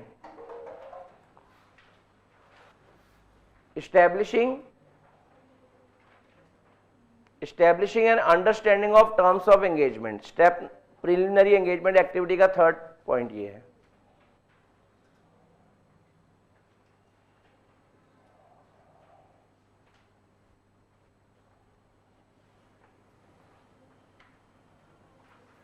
अच्छा, ये बात कहां पर बता रखे? ऐसे नंबर कौन सी? 210। तो 220 220, 2 बातें, 220 220, और अब तीसरी बात 210। मैं आपको एक बात सिखाता हूं, आओ जरा सुनना, पहले 2 मिनट ध्यान देना, आपको 100% लर्न हो जाएगी चीज। अच्छा एक बात बताओ, अभी के लिए थोड़ा सा आपको हिंट देता हूं, आपको समझ आ जाएगा और लर्न भी हो जाएगा। सुनना, आजकल आप सबको बताइए वेडिंग का सीजन है और लोगों की एंगेजमेंट हो रही है, यस और नो? आवाज में दम नहीं है, लोगों की क्या हो रही है? अब आप एंगेजमेंट पर, अगर आपको कोई बुलाएगा कि हमारी एंगेजमेंट है और आप जरूर आना, तो बताओ बेटा आप ऐसा मौका छोड़ेंगे या नहीं? कोई भी नहीं छोड़ेगा। समझ आ रहा है आपको? तो बताओ, जब आप एंगेजमेंट पे गए हैं और अगर वो आपके रिश्तेदार हैं या कुछ है, तो आपको कितने का सगन डालना पड़ेगा? 2100 तो डालोगे। 2100 में से बताओ मयंक को हटा दो, तो इट बिकम्स क्या? 210। तो यानी एंगेजमेंट से रिलेटेड जो स्टैंडर्ड है वो क्या है? ऐसे जस्ट फॉर लर्न करने के लिए, एंगेजमेंट से रिलेटेड जो स्टैंडर्ड है वो क्या है? 210। समझ आया आपको? एंगेजमेंट से रिलेटेड 2 स्टैंडर्ड है, एक का नंबर 210 है और एक का नंबर 510 है। वक्त आने पे आपको बता दिया जाएगा, एक का नंबर 210 है और दूसरे का नंबर 510 है। तो 210 वाला मैंने आपको थोड़ी सी हिंट दे दी है। और अगर खास रिश्तेदार होता है तो 5100 सगन डालना होता है, लेकिन 5100 में बताओ बेटा मयंक को हटा दो, तो इट बिकम्स व्हाट? 510। तो ये थोड़ा सा लर्न होने का, एंगेजमेंट वाले स्टैंडर्ड का नंबर याद करने का तरीका है। हम वक्त आने में ना ज्यादातर स्टैंडर्ड्स को लर्न करने के लिए मैं आपको बताता रहूंगा, ज्यादातर स्टैंडर्ड्स को लर्न करने का मैं आपको तरीका बताता रहूंगा, आपको अपने आप ही नंबर याद होते रहेंगे। जैसे फ्रॉड का होता है 420 होता है ना, तो बताओ फ्रॉड का 240 है, तो मिलता जुलता है ऐसे। समझ आ रहा है आपको? फ्रॉड का मतलब 420 करना होता है ना, तो 420 का 240 ऐसे बन जाता है। ऐसी एक स्टैंडर्ड आता है लॉ के ऊपर कि आपको लॉ फॉलो करना होता है ऑडिटर, उसको लर्न करने का तरीका है 250 का चालान, तो 250 ऐसे 250 है। ऐसे धीरे धीरे आपको बता देंगे ट्रिक सारी, टेंशन ना लो, ठीक है? वक्त आने में बताएंगे। लेकिन अभी आप एंगेजमेंट का समझ गए 210 कैसे आया? एंगेजमेंट पे तो जाते ही रहते हैं, और एंगेजमेंट पे जाओगे तो सगन तो डालोगे, और जब आप सगन डालोगे तो 2100 से कम क्या बनता है आज के टाइम में? 2100 में कुछ भी नहीं होता। 4000 रुपये की तो सामने वाले की बैंकेट की प्लेट होती है आज के टाइम में। तो आप पूरी फैमिली जा रहे हो, 6 प्लेट्स यूज करोगे, 24,000 के बदले में 2100 तो देकर आएंगे ही। समझ आ रहा है आपको? तो समझिए, देखो मैं आपको बताऊं एक सच्चाई, जब आप मैरिज पे जाते हैं आपका मेन कोर्स खाने की हिम्मत नहीं होती, तो कृपया करके अगर नहीं मन हो ना, प्लेट मत उठाना, उनके 4000 बच जाएंगे। आप क्या करते हो, लेकर भी आओगे प्लेट में सबको दिखाने के लिए हम खा कर आए हैं, समझ आ रहा है। टेस्ट कर लेते हैं, आपका टेस्ट करना सिर्फ, और 2-4 बाइट या 1 चपाती से ज़्यादा आप खा नहीं पाते, उसके बाद हिम्मत नहीं बची होती। लेकिन सामने वाले के 4000 गए। बाकी देखो आपको जैसे गलत लगे 6 प्लेटें लगाओ, ठीक है ना। मैं तो यूज़ ही नहीं करता, क्योंकि मेन कोर्स खाने किसने होता है, ठीक है ना। अरे तुम्हें तो बुलाते नहीं है, हमारे को बुलाते हैं। खाने की बात तो तुम बात की बात सोचो, तुम प्लानिंग सोच रहे हो अभी भाई, प्रिलिमिनरी एंगेजमेंट एक्टिविटी, क्या तुम्हें कोई बुला रहा है या नहीं वो तो देख लो। अच्छा इधर आओ, सुनना जी सुनना, मैंने आपको ना ऐसे 210 प्लीज, ऐसे 210 के बारे में मैं आपसे बात कर रहा हूं। कह रहे प्लानिंग करने से पहले प्रिलिमिनरी एंगेजमेंट एक्टिविटी में ऐसे नंबर 210 आ जाता है। सर इसमें क्या होता है? ऐसे 210 एंगेजमेंट से रिलेटेड है। कह रहे जब भी आपको ऑडिट वाला काम मिले, जब भी आपको क्या मिले, तो ऑडिटर तुम ना ऑडिट स्टार्ट करने से पहले क्लाइंट को लोई भेजना।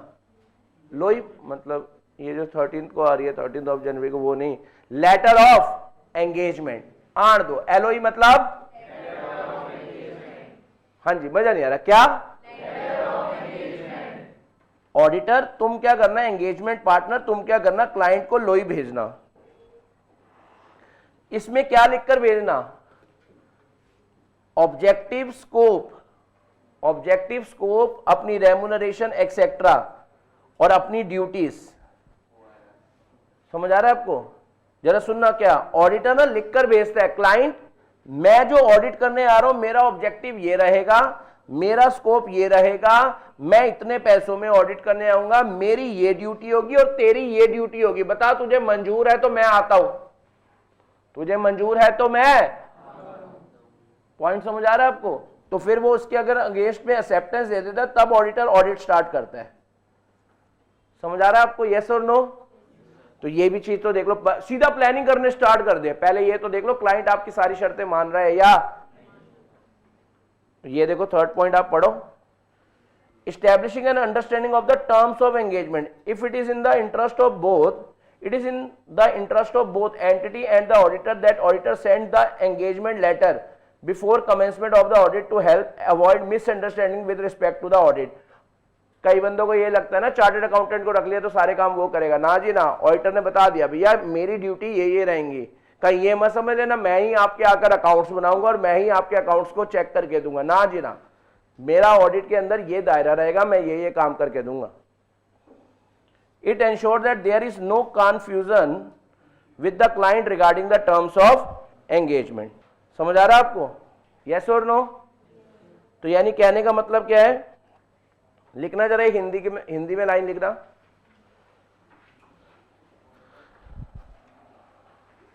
जो मैं लिखवा रहा हूं वही लिखना। थर्ड पॉइंट आपने लिख लिया ना हेडिंग में, परफॉर्मिंग एंड अंडरस्टैंडिंग, ठीक है ना। तो लिखना ऑडिट स्टार्ट करने से पहले, ऐसे लिखो, जो मैं बोल रहा हूं वो आप लिखते जाएंगे, क्योंकि जो मैं बोलता हूं वो आप लिखते हैं। ऑडिट स्टार्ट करने से पहले ऑडिटर क्लाइंट ऑर्गेनाइजेशन को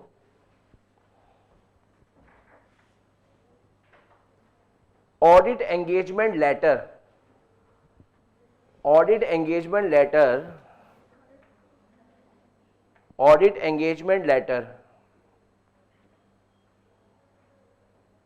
ब्रैकेट में letter of engagement, bracket close,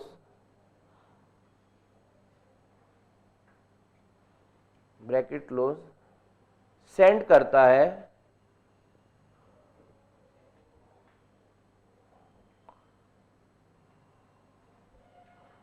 और उसमें objective comma scope comma duties of auditor and management, इतना बोलता है, objective scope and duties of auditor and management लिखता है।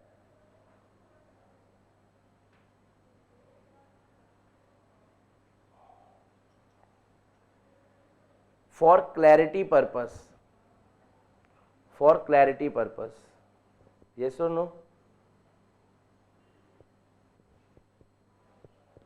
समझ आ रहा है आपको, जिससे फ्यूचर में मिसअंडरस्टैंडिंग नहीं होगी कि क्या काम ऑडिटर का है और क्या काम मैनेजमेंट का। लिख लो ये बात भी, जिससे फ्यूचर में क्लैरिटी रहेगी कि क्या काम ऑडिटर करेगा और कौन से काम मैनेजमेंट के होंगे, और कौन से काम मैनेजमेंट के होंगे। ये सब हो गया, पहला स्टेप कंप्लीट हो गया। क्या आपको समझ आया बेटा फर्स्ट स्टेप? फर्स्ट स्टेप के बाद अब दूसरे वाले झूले पे चलो, समझ गए दूसरे वाला झूला? अच्छा, मैं आपको बुक इसलिए दी है, बुक पे नोटिंग करें आप, समझ आ रहा है?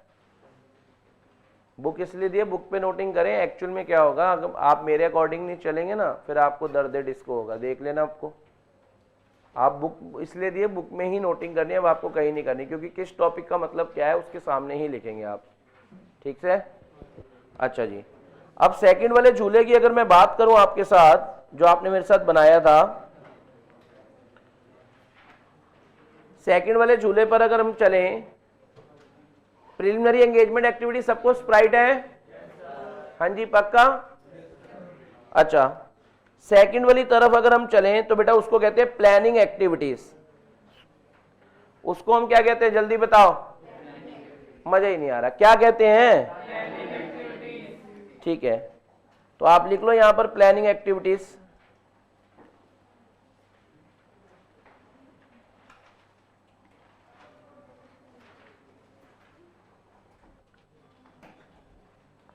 और इसके अंदर स्टेप 1, प्लानिंग एक्टिविटी के अंदर भी 2 स्टेप है। अभी भी हम प्लानिंग नहीं स्टार्ट करेंगे, हेलो सुनो, अभी भी हम प्लानिंग नहीं स्टार्ट करेंगे, पहले बनाएंगे हम ऑडिट स्ट्रेटजीज है। यस, पहले बनेंगी ऑडिट स्ट्रेटजी, देन होगी क्या, ऑडिट प्लानिंग।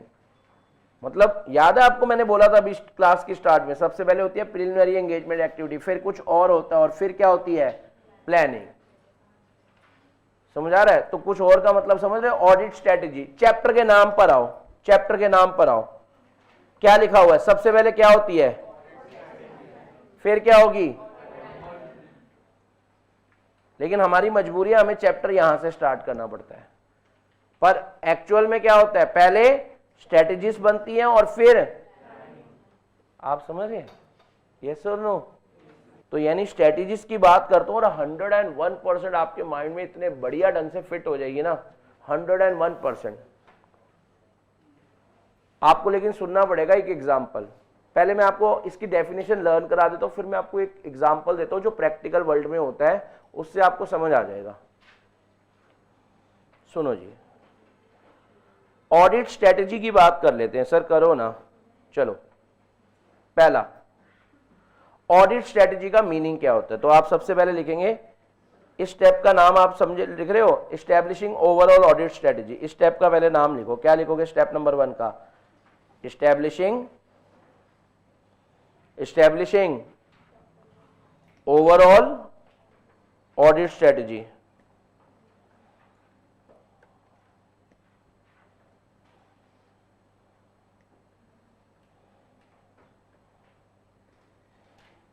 अब इसके अंदर मैं 3 टॉपिक करा दूंगा, 3 टॉपिक, और ये क्वेश्चन कितनी बार आए हैं जो मैं बताऊंगा, तो जरा सुनना। इसके अंदर ए पॉइंट लिखो, मीनिंग, मीनिंग या डेफिनेशन ऑफ ऑडिट स्ट्रेटजी। लिख रहे हो आप सब? Meaning oblique definition of audit strategy. हाँ जी, लिखा है आपने? चलो, पहले मैं आपको ना इसकी डेफिनेशन लर्न करा देता हूं, फिर लर्निंग के बाद जब मैं समझाऊंगा तो आपको इतनी अच्छे ढंग से क्लैरिटी आ जाएगी। स्टार्ट करें? सुनना, कह रहे ऑडिट स्ट्रेटजी का अगर मैं मीनिंग की बात करूं तो वो बताऊं क्या है। कह रहे ऑडिट स्ट्रेटजी में हम 3 चीजें करते हैं। ऑडिट स्ट्रेटेजी में हम 3 चीजें करते हैं, एसटीडी, एसटीडी। सर एसटीडी तो सुनी हुई लग रही है, होता है ना आईएसडी, एसटीडी, है ना? यस, ये निमोनिक है इसका। ऑडिट स्ट्रेटेजी में हम करते हैं एसटीडी, जयकार लगाओ, क्या? मजा नहीं आ रहा। ऑडिट स्ट्रेटेजी में हम क्या सेट करते हैं? एसटीडी। एसटीडी मतलब scope, timing, direction. Scope, timing, direction. आन दो, क्या? आन दो, फिर क्या? यानी ऑडिट स्ट्रेटेजी में हम डिसाइड करते हैं scope, timing and direction of the audit. अभी लर्न कर लो, बहुत अच्छे ढंग से समझाऊंगा एग्जांपल से, फिर माइंड में बैठ जाएगी। और यही सब चीजें हमें गाइड करेंगी क्या करने में? ऑडिट प्लान बनाने में। ये सब चीजें जो स्ट्रेटेजी है वो हमें हेल्प करती है किसमें? ऑडिट प्लान बनाने में। क्या आपको समझ आ रहा है या नहीं आ रहा? एक एग्जांपल लेते हैं, आपको 100% समझ आएगा। सुनना, ऑडिट स्ट्रेटेजी में मैं आपको बताता हूं। लेट सपोज हमारी एक सीए फर्म है, आप समझेंगे तो समझ आ जाएगा। लेट सपोज अपनी एक क्या है? CA firm. सीए फर्म में ना 10 पार्टनर्स हैं, और हमारे यहां पर 10 पार्टनर है और 50 बंदों का हमने स्टाफ रख रखा है, मैनेजर्स वगैरह,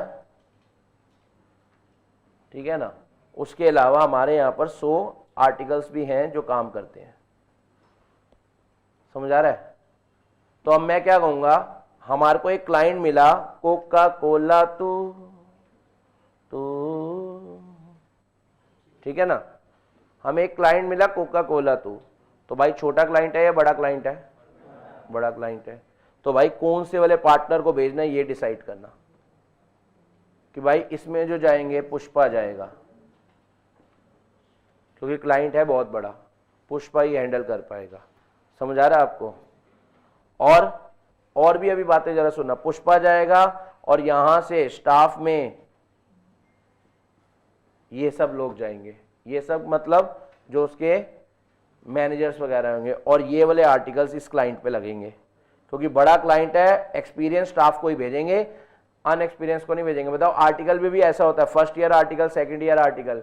तो बताओ फर्स्ट ईयर वाले को भेजें, किसको भेजें? सेकंड वाले को, जाकर काम तो कर पाएगा। हेलो, समझ रहे हैं मेरी बात? यस और नो? और सीए भी कौन सा? जो एक्सपीरियंस्ड है। मैनेजर्स भी कौन से? जो एक्सपीरियंस्ड है, जो कई ऑडिट हैंडल कर चुके हैं। नया नया रखा उसको नहीं भेजेंगे भाई। समझ रहे हैं आप मेरी बात? और ऐसा भी नहीं है, सुनो, इस सीए फर्म के पास क्या सिर्फ कोका कोला है? और भी कंपनी होगी जिसका ये ऑडिट करे हैं। जैसे लेट सपोज वो वाली कौन सी ऐड आती है, पहले इस्तेमाल करें फिर विश्वास करें, घड़ी। वेरी गुड बेटा, घड़ी भी है लेट सपोज हमारे पास क्लाइंट में। समझ आ रहा है आपको? और उसके अलावा हमारे पास और भी क्लाइंट है, बड़े बड़े या छोटे मोटे भी क्लाइंट होंगे। तो अब ये डिसाइड करना, सुनना, सीए तो महीने में एक बार ही जाएगा, सीए तो महीने में एक बार ही जाएगा, तो उसको तो 10 क्लाइंट पे विजिट करनी होती है। समझ आ रहा है आपको? और आर्टिकल्स भी हम क्या करते रहते हैं, स्टार्टिंग में ज्यादा आर्टिकल लगाते हैं, जब वहां काम कम लग रहा होता है तो उठाकर क्या कहते हैं, कल से तू इस क्लाइंट पे चले जाइयो। ऐसा ही होगा आपके साथ, आपको पता ही नहीं होगा कल मुझे क्या करना है। सुबह सुबह सीए का फोन आ जाएगा, क्या कह देगा, आज इस वाले क्लाइंट पे नहीं जाना, आज तुझे गुड़गांव जाना है। अंदर से रोना निकल जाएगा आपका, है? और आपको जाना ही पड़ेगा, कोई ऑप्शन नहीं है। अभी आप सीपी जा रहे थे, अगले दिन आपको गुड़गांव कह देंगे, अगले दिन थोड़े दिन वहां पर आपने काम थोड़े सा मन लगना स्टार्ट हुआ, वहां पर कह देगा वहां नहीं जाना, नोएडा जाना कल से। समझ आ रहा है आपको? क्या? एनी पर्सन, सुनो, तो समझ आ रहा है आपको? और वहां पर जाकर जोन सा स्टाफ जा रहा है, ये सब डायरेक्शन वगैरह, ऑडिट किस दिशा में चलेगा, कैसा चलेगा, ये सब हम डिसाइड करते हैं। समझ आ गया?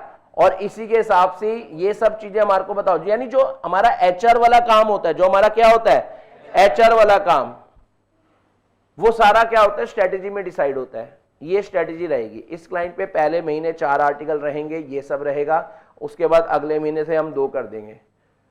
समझ आ रहा है? और डायरेक्शन, ये भी बहुत बढ़िया पॉइंट है, समझ आ गया। स्कोप, क्लाइंट कितना बड़ा है, स्कोप का मतलब क्लाइंट का साइज क्या है, स्कोप का मतलब बताऊं क्या हो गया, साइज ऑफ क्लाइंट, क्लाइंट कैसे है और किस टाइमिंग पर कितने बंदे भेजने हैं भाई, समझ आ रहा है आपको।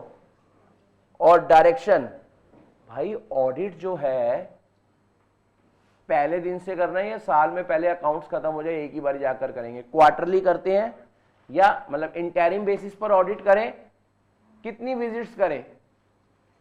देखो छोटा क्लाइंट है तो एक बार ही जाएंगे, 31 मार्च को उसके अकाउंट्स कंप्लीट हो जाएंगे, अप्रैल मई में जाकर एक बार ही में करके दे आएंगे, या पूरे साल वहां बैठना है, ये सब स्ट्रेटेजीज में डिसाइड होता है। समझ आ रहा है आपको, स्ट्रेटेजीज में क्या क्या डिसाइड होता है भाई, क्लाइंट का साइज क्या है वो देख लो, मतलब ऑडिट का स्कोप उसी हिसाब से बड़ा हो जाएगा ना, क्लाइंट बड़ा तो स्कोप भी बड़ा, ऑडिट का दायरा भी बड़ा हो गया भाई, वहां पर किस समय पर किसको भेजना ये सब डिसाइड करना। और साथ में एक और बात भाई, इंटरिम बेसिस पर ऑडिट करना है या एनुअल बेसिस पर ऑडिट करना है, मतलब साल के एंड पर जाकर एक ही बार चेकिंग करके आएंगे या क्वार्टरली जाएंगे या रेगुलर जाएंगे, ये सब डिसाइड करना, ये सब चीजें बताओ, फिर अल्टीमेटली आपको गाइड करेंगे क्या चीज करने में, development of more detailed audit plan. समझ आ रहा है आपको या नहीं आ रहा, आन दो, समझ आ रहा है या नहीं? yes, sir. तो लिख रहे हो आप सब, हाँ जी ये सब आप लिख रहे हो, डेफिनेशन में लिखो, क्या लिखा हुआ,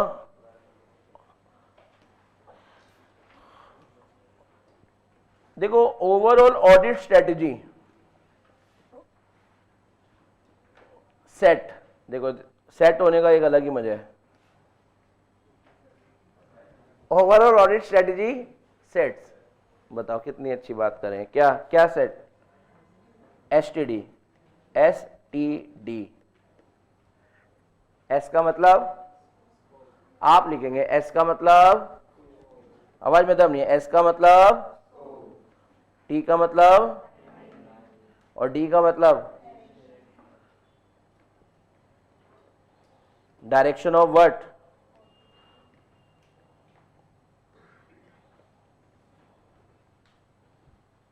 और ये एंड में क्या है, एंड ये और क्या करता है बताओ, मीनिंग में तो आप मीनिंग और डेफिनेशन जो पढ़ रहे हो ऑडिट स्ट्रेटजी की, बताओ ये आपको क्या करता है जस्ट ना,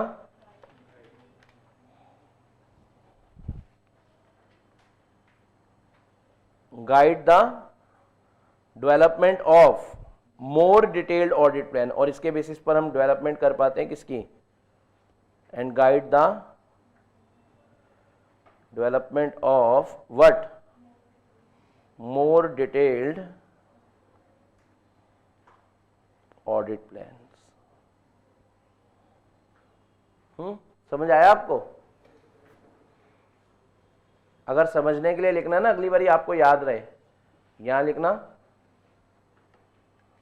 स्कोप के नीचे लिखना, यहां पर स्कोप की ब्रैकेट में लिखना हिंदी में कितना बड़ा क्लाइंट है, लिख लो, अगली बार देखते ही याद आ जाएगा आपको, कितना बड़ा क्लाइंट है। टाइमिंग में लिखना कब कौन सा स्टाफ जाएगा उस क्लाइंट पर, लिख लो बेटे, कब कौन सा क्लाइंट जाए, कब कौन सा स्टाफ जाएगा। डायरेक्शन में लिख लो,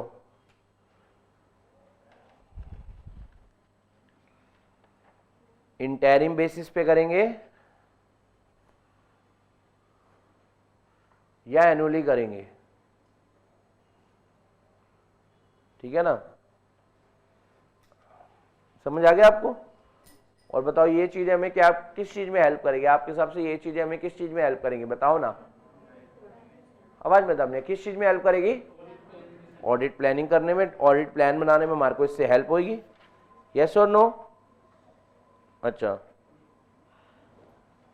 अब सवाल बताओ क्या है, बढ़िया, स्टेप नंबर 1 के अंदर बी बनाओ, ए तो आपने क्या लिखा था डेफिनेशन, स्टेप नंबर 1 के अंदर ही अगली बात मैं आपको लिखवाना चाहूंगा, usefulness of audit strategy, usefulness of audit strategy,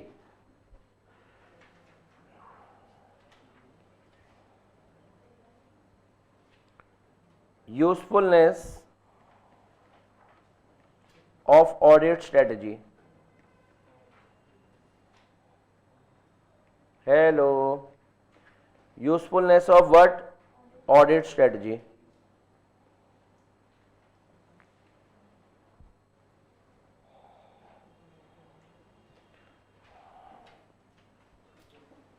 अब ना और करके लिखना है इसके अंदर, यूजफुलनेस ऑफ ऑडिट स्ट्रेटजी के और करके लिखना। जो मैं बता रहा हूं क्वेश्चन इस तरीके से भी आ सकता है कि ऑडिट स्ट्रेटजी, पहले हिंदी में बता दूं, audit strategy, audit strategy, audit strategy auditor को प्लानिंग में किन किन चीजों में हेल्प करेगी, कौन कौन से मैटर्स में हेल्प करेगी, यानी वो क्या प्लानिंग कर पाएगा इससे, ठीक है ना। तो ये लिखो जो मैं अंडरलाइन कर रहा हूं, the process of establishing overall audit strategy assist, assist मतलब help the auditor to determine such matter as, to determine such matter as, यानी ऑडिटर ये सब मैटर इससे क्या कर पाएगा, डिसाइड। ये और करके लिखना है यहां पर, ये लाइन, ये क्वेश्चन बनकर आ सकता है कि ऑडिट स्ट्रेटजी कैसे हेल्प करती है ऑडिट प्लानिंग में, इसके थ्रू ऑडिटर क्या क्या डिटरमाइन कर पाता है। हेलोस, हेलोस, ये लो, यानी ऑडिट, इसको फिर मैं हिंदी में लिखवाने के बाद आपको एक चीज बताऊंगा, आपको समझ आ जाएगा।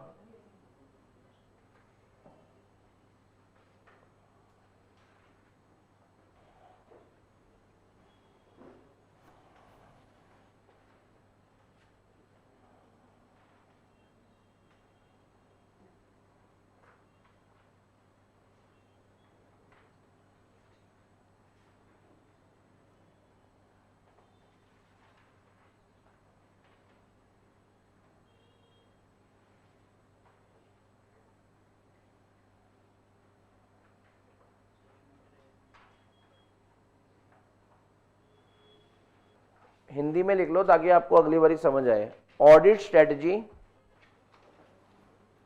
ऑडिट स्ट्रेटजी ऑडिटर को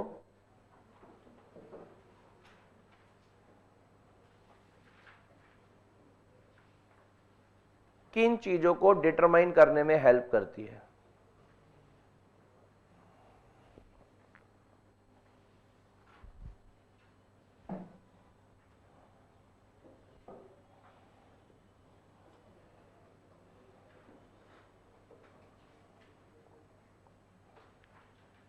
ऑडिट स्ट्रेटजी ऑडिटर को किन चीजों को डिटरमाइन करने में हेल्प करती है। अभी 2 मिनट आप रुकेंगे? गुड, मैं आपको बताता हूं। हेलो, सुनो मेरे वीरों आज मेरी कहानी, नहीं वो नहीं। इसको लर्न करने का तरीका बताऊं क्या है, ये देखो, रिसोर्सेज इंटू 4, बस अगर आपको ये 4 चीजें याद, रिसोर्सेज इंटू 4 याद है ना, तो काम खत्म हो गया। एक बारी बोलना बेटा, क्या? Resources into 4। नहीं, मजा नहीं आया, दोबारा। Resources into 4। सर मतलब ये देखो, resources, resources, resources, resources, resources into 4, एक बारी आंट दो, क्या? ऑडिट स्ट्रेटजी ऑडिटर को कुछ चीजों में हेल्प करती है, ऑडिट स्ट्रेटजी ऑडिटर को कुछ चीजें डिटरमाइन करने में हेल्प करती है। तो आपने मेरे को बता दिया, क्या बताया? Resources into 4। तो आप सब भी इसके नीचे लिख लो, रिसोर्सेज इंटू 4।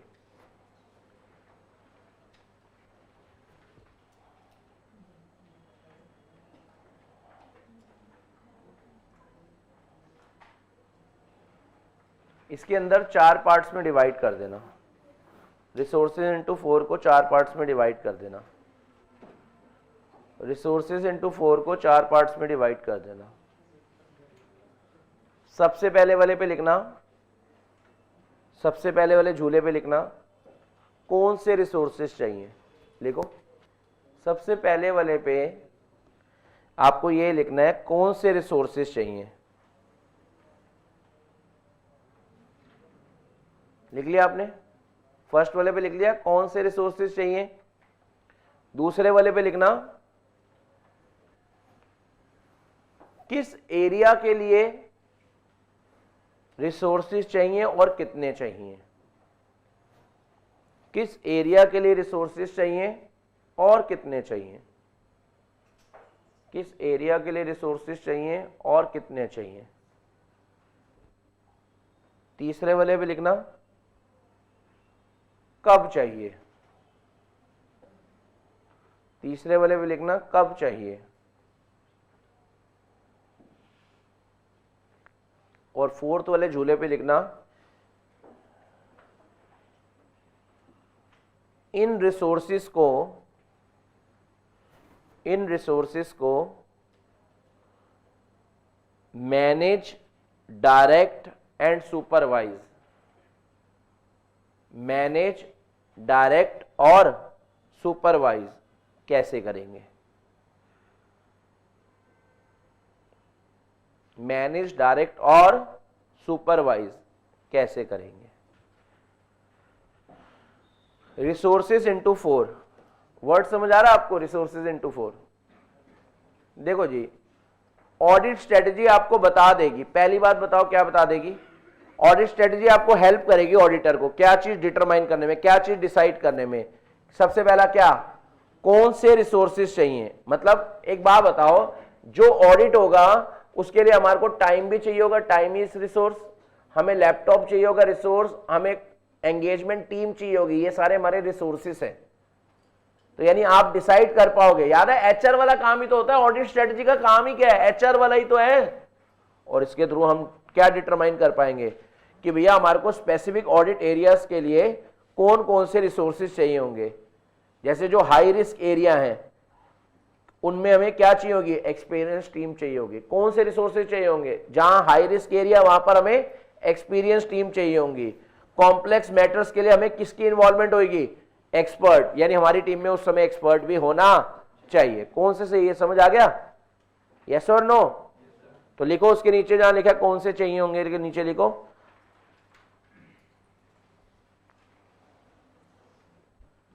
लिखो उसके नीचे हाई रिस्क एरिया के लिए एक्सपीरियंस टीम मेंबर चाहिए होगा, ऐसे लिखो, हाई रिस्क एरिया के लिए एक्सपीरियंस टीम मेंबर। ये रिसोर्सेज तो है human being, hello, resources human resources ही तो होते हैं। एचआर मैंने आपको क्या बताया, स्ट्रेटेजी आपको कौन सा वाला काम करके देगी, एचआर वाला काम करके ही तो देगी बेटे। बेटे आवाज आ रही है, हाँ मौज तो हम कर देंगे, कोई दिक्कत नहीं है, मौज करो, रोज करो, नहीं मिले तो खोज करो, मिल तो जाएगी, मौज करो। लेकिन आप समझ रहे हो, हाई रिस्क एरिया के लिए आपको क्या चाहिए होगी, एक्सपीरियंस टीम मेंबर, और लिखना कॉम्प्लेक्स मैटर्स के लिए एक्सपर्ट चाहिए होंगे। ये सब आप डिटरमाइन कर लोगे ना। ऑडिटर बताओ, ऑडिट स्ट्रेटजी बना ली, स्ट्रेटजी आपको हेल्प करेगी क्या चीज डिसाइड करने में, क्या चीज डिटरमाइन करने में, स्ट्रेटजी आपको हेल्प करेगी क्या चीज डिटरमाइन करने में, भाई कौन कौन से रिसोर्सेज चाहिए होंगे, क्या हमारी एंगेजमेंट टीम मेंबर में हम हाई रिस्क एरिया का ऑडिट करने जा रहे हैं क्या, यानी वहां पर ज्यादातर फ्रॉड एंड एरर के चांसेस है क्या, भाई एक्सपीरियंस बंदे बुलाओ, वही पकड़ पाएंगे ये फ्रॉड। कॉम्प्लेक्स मैटर है क्या, भाई एक्सपर्ट बुलाओ यार, एक्सपर्ट बुलाओ। पहला समझ आया, रिसोर्सेज इनटू 4, हेलो, पहला समझ आया। दूसरा मैंने आपको क्या लिखा, किस एरिया के लिए चाहिए होंगे और कितने चाहिए होंगे। ये देखो, अमाउंट ऑफ रिसोर्सेज कितने चाहिए होंगे फॉर स्पेसिफिक ऑडिट एरिया। भाई हमारे यहां पर 100 स्टाफ है, 100 में से भाई कितने लोग यहां पर चाहिए होंगे। समझ आ रहा है आपको, आपकी स्ट्रेटेजी तो आपको हेल्प करेगी। जैसे अगर मैं आप यहां की बात करूं, नॉर्मल छोड़ो, यहां पर एक टीचर चाहिए होगा, एक कैमरामैन चाहिए होगा, और एक आपको सब मतलब डिसिप्लिन में रखने के लिए एक स्टाफ और चाहिए होगा। पॉइंट समझ आ रहा है आपको, यस और नो। तो ये सारा पॉइंट आपको समझ आ जाना चाहिए। यही तो हो गया अमाउंट, भाई किस एरिया के लिए कितने चाहिए। मैं कैमरे पे 4 बंदे खड़े कर दूं, गलत होगा ना। मैं यहां पर आप जितने बंदे सबके आगे एक एक बॉडीगार्ड खड़ा कर दूं, हाँ भाई बोला कैसे, उड़ा इसको, ऐसे थोड़ी होता है। यस और नो। टीचर बेटा 10 खड़े हो गए हैं, सर कह रहे हैं let's take up the next part. समझ आ रहा है, मैं अपनी बात करूं, आप कहोगे भैया ज्यादा रिसोर्सेज क्यों खड़े कर दिए हैं, यस और नो। तो यही वाली बात आ गई है। तो भैया स्पेसिफिक ऑडिट एरियाज के लिए कितने रिसोर्स चाहिए होंगे ये आपको समझ आ जाने चाहिए। तो समझ आ गया, ऑडिट स्ट्रेटेजी आपको हेल्प कर रही है किस किस चीज में, बोलो किस किस चीज में, कौन से रिसोर्स चाहिए और दूसरा कितने, अमाउंट ऑफ रिसोर्सेस कितने चाहिए होंगे इस एरिया के लिए। थर्ड, भाई कब चाहिए होंगे, हमें इंटरिम ऑडिट स्टेज में लगाना है या इस पर्टिकुलर डेट पे लगाना है। इंटरिम मतलब during the course of audit लगाने हैं, जब ऑडिट कंप्लीशन से पहले कितना स्टाफ लगाना है और एक पर्टिकुलर डेट पे कितना स्टाफ लगाना है आपको पता होगा। समझ आ रहा है आपको। और लास्ट, इन रिसोर्सेज को मैनेज, डायरेक्ट और सुपरवाइज कैसे किया जाएगा। समझ आ रहा है आपको, ये सब चीजें सोचनी है। अब आपने ये लिख लिया, स्ट्रेटेजी के अंदर दो बातें लिख ली, यस और no.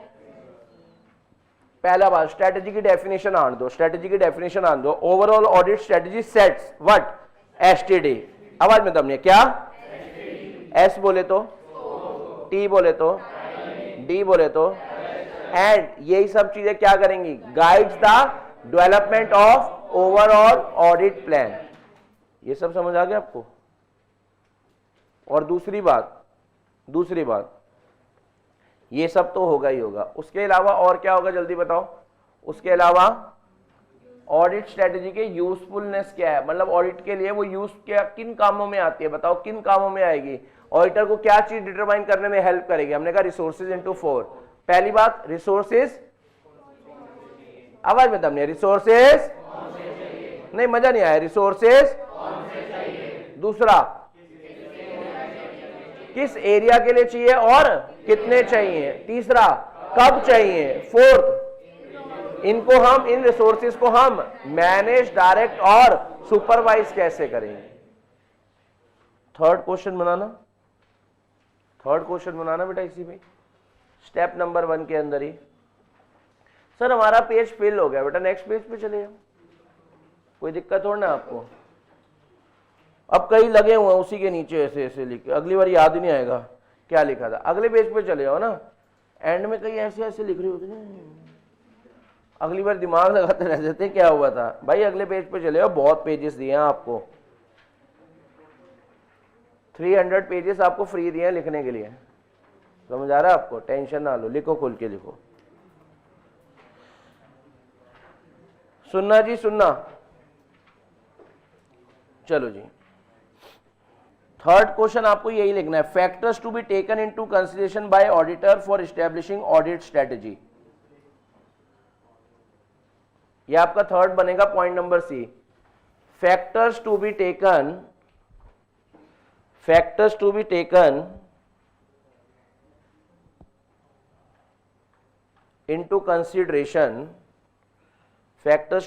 into consideration by auditor for establishing audit strategy.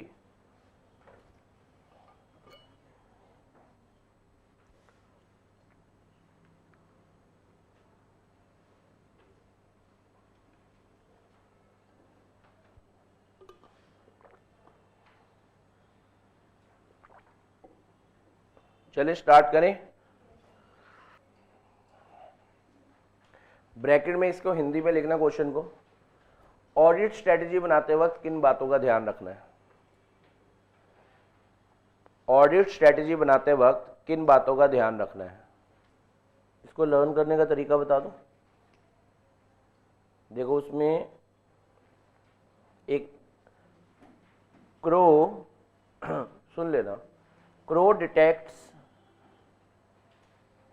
Pearls, crow detects pearls, मतलब क्रो ने एक पर्ल ढूंढा, समझ आ रहा है आपको, एक मोती ढूंढा।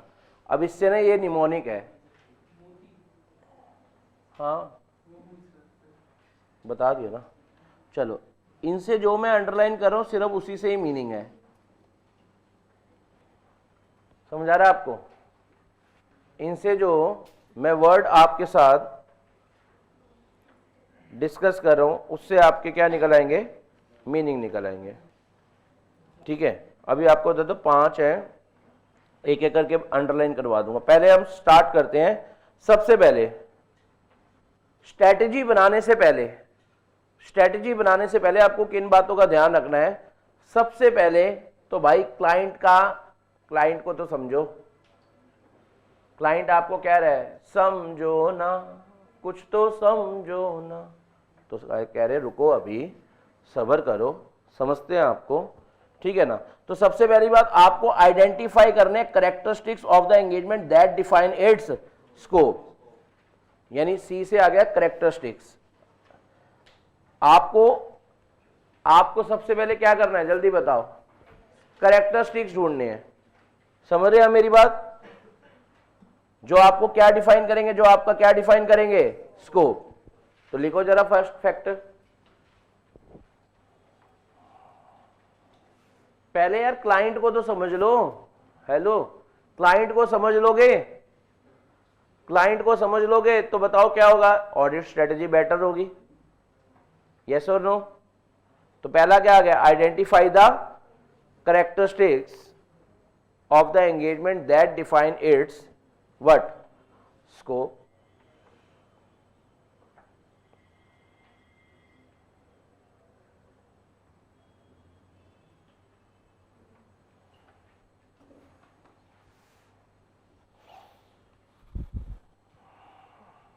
देखो क्या क्या समझो भाई, क्लाइंट के एप्लीकेबल एफआरएफ कौन से, एप्लीकेबल एफआरएफ समझ गए। एफआरएफ और एप्लीकेबल एफआरएफ में क्या फर्क होता है जल्दी बताओ, एफआरएफ और एप्लीकेबल एफआरएफ में क्या फर्क होता है। एफआरएफ मतलब क्या होते हैं, अकाउंट्स बनाने के सारे रूल्स, और उनमें से जो आप एडॉप्ट कर रहे हो, अप्लाई कर रहे हो, यूज कर रहे हो, वो आपके क्या हो गए, याद आ रहे हैं वर्ड्स।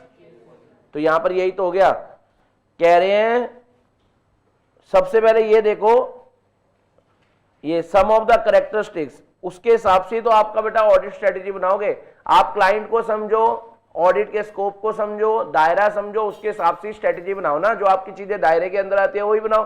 तो आपको सबसे पहले क्या लिखना पड़ेगा, तो इसके नीचे लिखो some of characteristics are as under, इसी के अंडर लिखो, इसी के अंदर लिखो। ये न्यू चीजें ऐड हुई हैं, पहले ओल्ड स्टडी मटेरियल में नहीं होती थी। पूछेगा एग्जामिनर, एक एक पॉइंट को ही पूछ सकता है, बताना कुछ एग्जाम्पल स्ट्रेटेजी बनाते वक्त कैसे एक ऑडिटर क्लाइंट के कैरेक्टरिस्टिक को आइडेंटिफाई करेगा, वो क्या क्या देखेगा। ये 100% क्वेश्चन आएगा, 100%। ये फैक्टर इंपॉर्टेंट मान लो आप, क्योंकि पहले क्या होता था, सिर्फ 5 नाम होते थे। मैं आपको दिखा देता हूं एक बारी, रुक जाओ, यहीं पर अपनी बुक में ही दिखाता हूं। पहले ना बेटा सिर्फ ये 5 नाम होते थे, ये पहले ये होता था सिर्फ 5 नाम, ठीक है। लेकिन अब मैं आपको बता रहा हूं, अब इसके अंदर एक एक पॉइंट को डिटेल में कर दिया गया है। तो जरा सुनो, सबसे पहले हम क्या देखेंगे,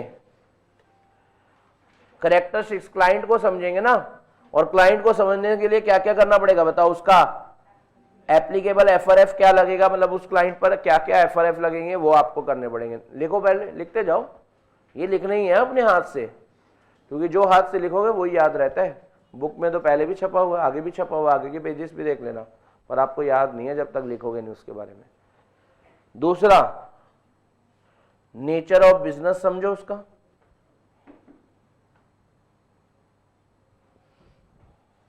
वो किस इंडस्ट्री को बिलोंग करता है, उस इंडस्ट्री में जो उसके इंडस्ट्री रेगुलेटर कोई रिपोर्टिंग के लिए स्पेसिफिकली कहते तो नहीं है। जैसे मैं आपको एग्जांपल देता हूं, अगर आप 1 मिनट रुकोगे तो नोटिंग 1 मिनट रुकोगे तो मैं आपको एग्जांपल दूंगा, आपको मजा आ जाएगी बात सुन के। हमें बेटा जब मैं आपको बताता हूं, ये देखो, जब हम बैंक ऑडिट पढ़ेंगे ना, सुनना ये पॉइंट आपको और ज्यादा बेटर क्लैरिटी से समझाता हूं। जब हम क्या पढ़ेंगे बेटा, बैंक ऑडिट, तो बैंक ऑडिट के दौरान आप देखना ऑडिटर बहुत तरह की रिपोर्ट सबमिट करता है। ये देखो टाइप्स ऑफ रिपोर्ट, ये दिख रही है आपको, ABCDEF, समझ रहे हो आप, GH, ये देख रहे हो, इतनी सारी ऑडिटर रिपोर्ट इशू करता है। तो यही तो हम कहना चाह रहे हैं भाई, हमारा अगर बैंक ऑडिट मिला, यानी हमारा क्लाइंट कौन है, बैंक, तो भाई वहां पर किस तरह की रिपोर्ट देनी होगी ये भी तो पता होना चाहिए ना। इंडस्ट्री स्पेसिफिक, भाई अगर बैंकिंग इंडस्ट्री का ऑडिट मिला है तो उस इंडस्ट्री के रेगुलेटर कौन है इसके, आरबीआई ने कौन कौन सी रिपोर्ट सबमिट करने के लिए कह रखी है, भाई आपके माइंड में होना चाहिए या नहीं होना चाहिए, होना चाहिए भाई, ये तो जान लो, वहां पर जाकर गए हैं, ये लो जी ऑडिट रिपोर्ट, ओ भाई सिर्फ यही नहीं चाहिए थी, इसके अलावा और भी रिपोर्ट थी, वो कहाँ है? अच्छा वो भी चाहिए थी, 2 मिनट रुको मैं 10 साल में आता हूं। समझ आ रहा है? सामने वाले को ज्यादा देर रुको, ये नहीं होगा, आपको समझना पड़ेगा। अभी मैंने आपको हल्की सी झलक दिखलाई है कि बैंक के वक्त पर आपको कितनी सारी रिपोर्ट सबमिट करनी पड़ती है। तो जब आप क्लाइंट को समझोगे उसके हिसाब से स्ट्रेटेजी बनाना ना। क्लाइंट को समझने के लिए क्या क्या बातें जाननी पड़ेगी, क्लाइंट को समझने के लिए क्या क्या बातें जाननी पड़ेगी, उसके ऊपर एप्लीकेबल एफआरएफ कौन सी है। जैसे अगर यहीं पर अगर आपको दिखाऊं बैंक का एग्जांपल, अगर आगे कंटिन्यू करूं तो आप क्या हो गए, ये देखो बैंक के ऊपर एप्लीकेबल एफआरएफ देखो, ये दिख रहे हैं आपको, banking regulation act, SBI act, companies act, banking companies act, regional rural bank, banking company acquisition and transfer of undertaking act, IT act, prevention of money laundering act, SCRA act, credit information companies regulation act, payment and settlement system act, applicable FRF. सुन पा रहे हो?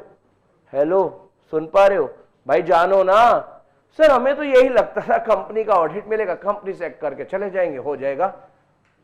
ऐसे थोड़ी पैसे मिलते हैं, ऐसे नहीं मिलते भाई पैसे। आप कह तो रहे हो करोड़ों रुपए कमाने हैं आपको, वैसे वाली नॉलेज, वैसे वाली मेहनत चाहिए होगी। सर हमें तो लगा बस कंपनी से एक्ट पढ़ के चले जाएंगे, इनकम टैक्स भी अच्छी हो जाएगी, बस हम पैसे कमाएंगे जिंदगी में। ना जी ना, और भी कानून पढ़ने पड़ेंगे, क्योंकि हर क्लाइंट पर अलग अलग, ये तो अभी कुछ भी नहीं बताया, अभी और भी है। ओ आपने देखा होगा सीए के ऑफिस में इतनी सारी बुक्स लगी होती है पीछे, लॉयर के ऑफिस में इतनी सारी बुक्स लगी होती है पीछे, आप कहते हो अभी भी पढ़ना पड़ता है क्या? यस, पढ़ना पड़ता है। पॉइंट समझ आ रहा है? और आपको अगर लगे कि आपको जितने भी टीचर्स आज तक पढ़ाते हैं, चाहे बचपन से आज तक के सारे टीचर अभी तक पढ़ते हैं, सुबह सुबह की बात नहीं है, अलर्ट रहना पड़ता है, अपडेट रहना पड़ता है, चीजें चेंज हो जाती है। एमसीए की वेबसाइट हमें रोज ही देखकर आनी पड़ती है। सही कह रहे हैं, ये सही कह रहे हैं। कई बार नालायक बच्चे भी अच्छी बात कर जाते हैं, देखो जैसे अभी हुई है ना। पॉइंट समझ रहे हो? कई बार नालायक की बनती में भी अच्छी बात निकल जाती है। आपने फुकरे 3 देखी है ना? फुकरे 3 में एक कैरेक्टर है, वो समझ जाओ कौन है, ठीक है ना? वो यही है। कभी कभी ऐसे तुक्के में भी ऐसी बातें निकल जाती है कि हीरा ही मिल जाता है। पॉइंट समझ आ रहा है आपको? इधर आओ। तो आपको ये सब चीजें समझनी पड़ेगी क्लाइंट के यहां पर। तो बताओ एप्लीकेबल एफआरएफ कौन से, उसका नेचर ऑफ बिजनेस क्या है, उसकी इंडस्ट्री में कौन कौन सी रिपोर्टिंग रिक्वायरमेंट्स है, ये सब समझो। और भाई expected use of audit evidence obtained in previous audit, भाई जो पिछले साल हमारे को सबूत मिले थे, ठीक है ना, उनका इस्तेमाल हम इस ऑडिट में कितना कर लेंगे। तो जो पुराने वाले सबूत ही चल जाएंगे, उनके लिए फिर स्ट्रेटेजी मत बनाओ ना। समझ आ रहा है आपको? तो ये 4 बातें आपने लिख ली है, यस और नो, यस और नो। तो सी से हो गया कैरेक्टरिस्टिक्स, सी से क्या हो गया, आवाज में दम नहीं, सी से क्या हो गया, यानी आपको क्लाइंट का कैरेक्टरिस्टिक्स समझना पड़ेगा, उसी से ही आपका डिफाइन होगा व्हाट, स्कोप। तो सी से समझ आ गया आपको कैरेक्टरिस्टिक्स।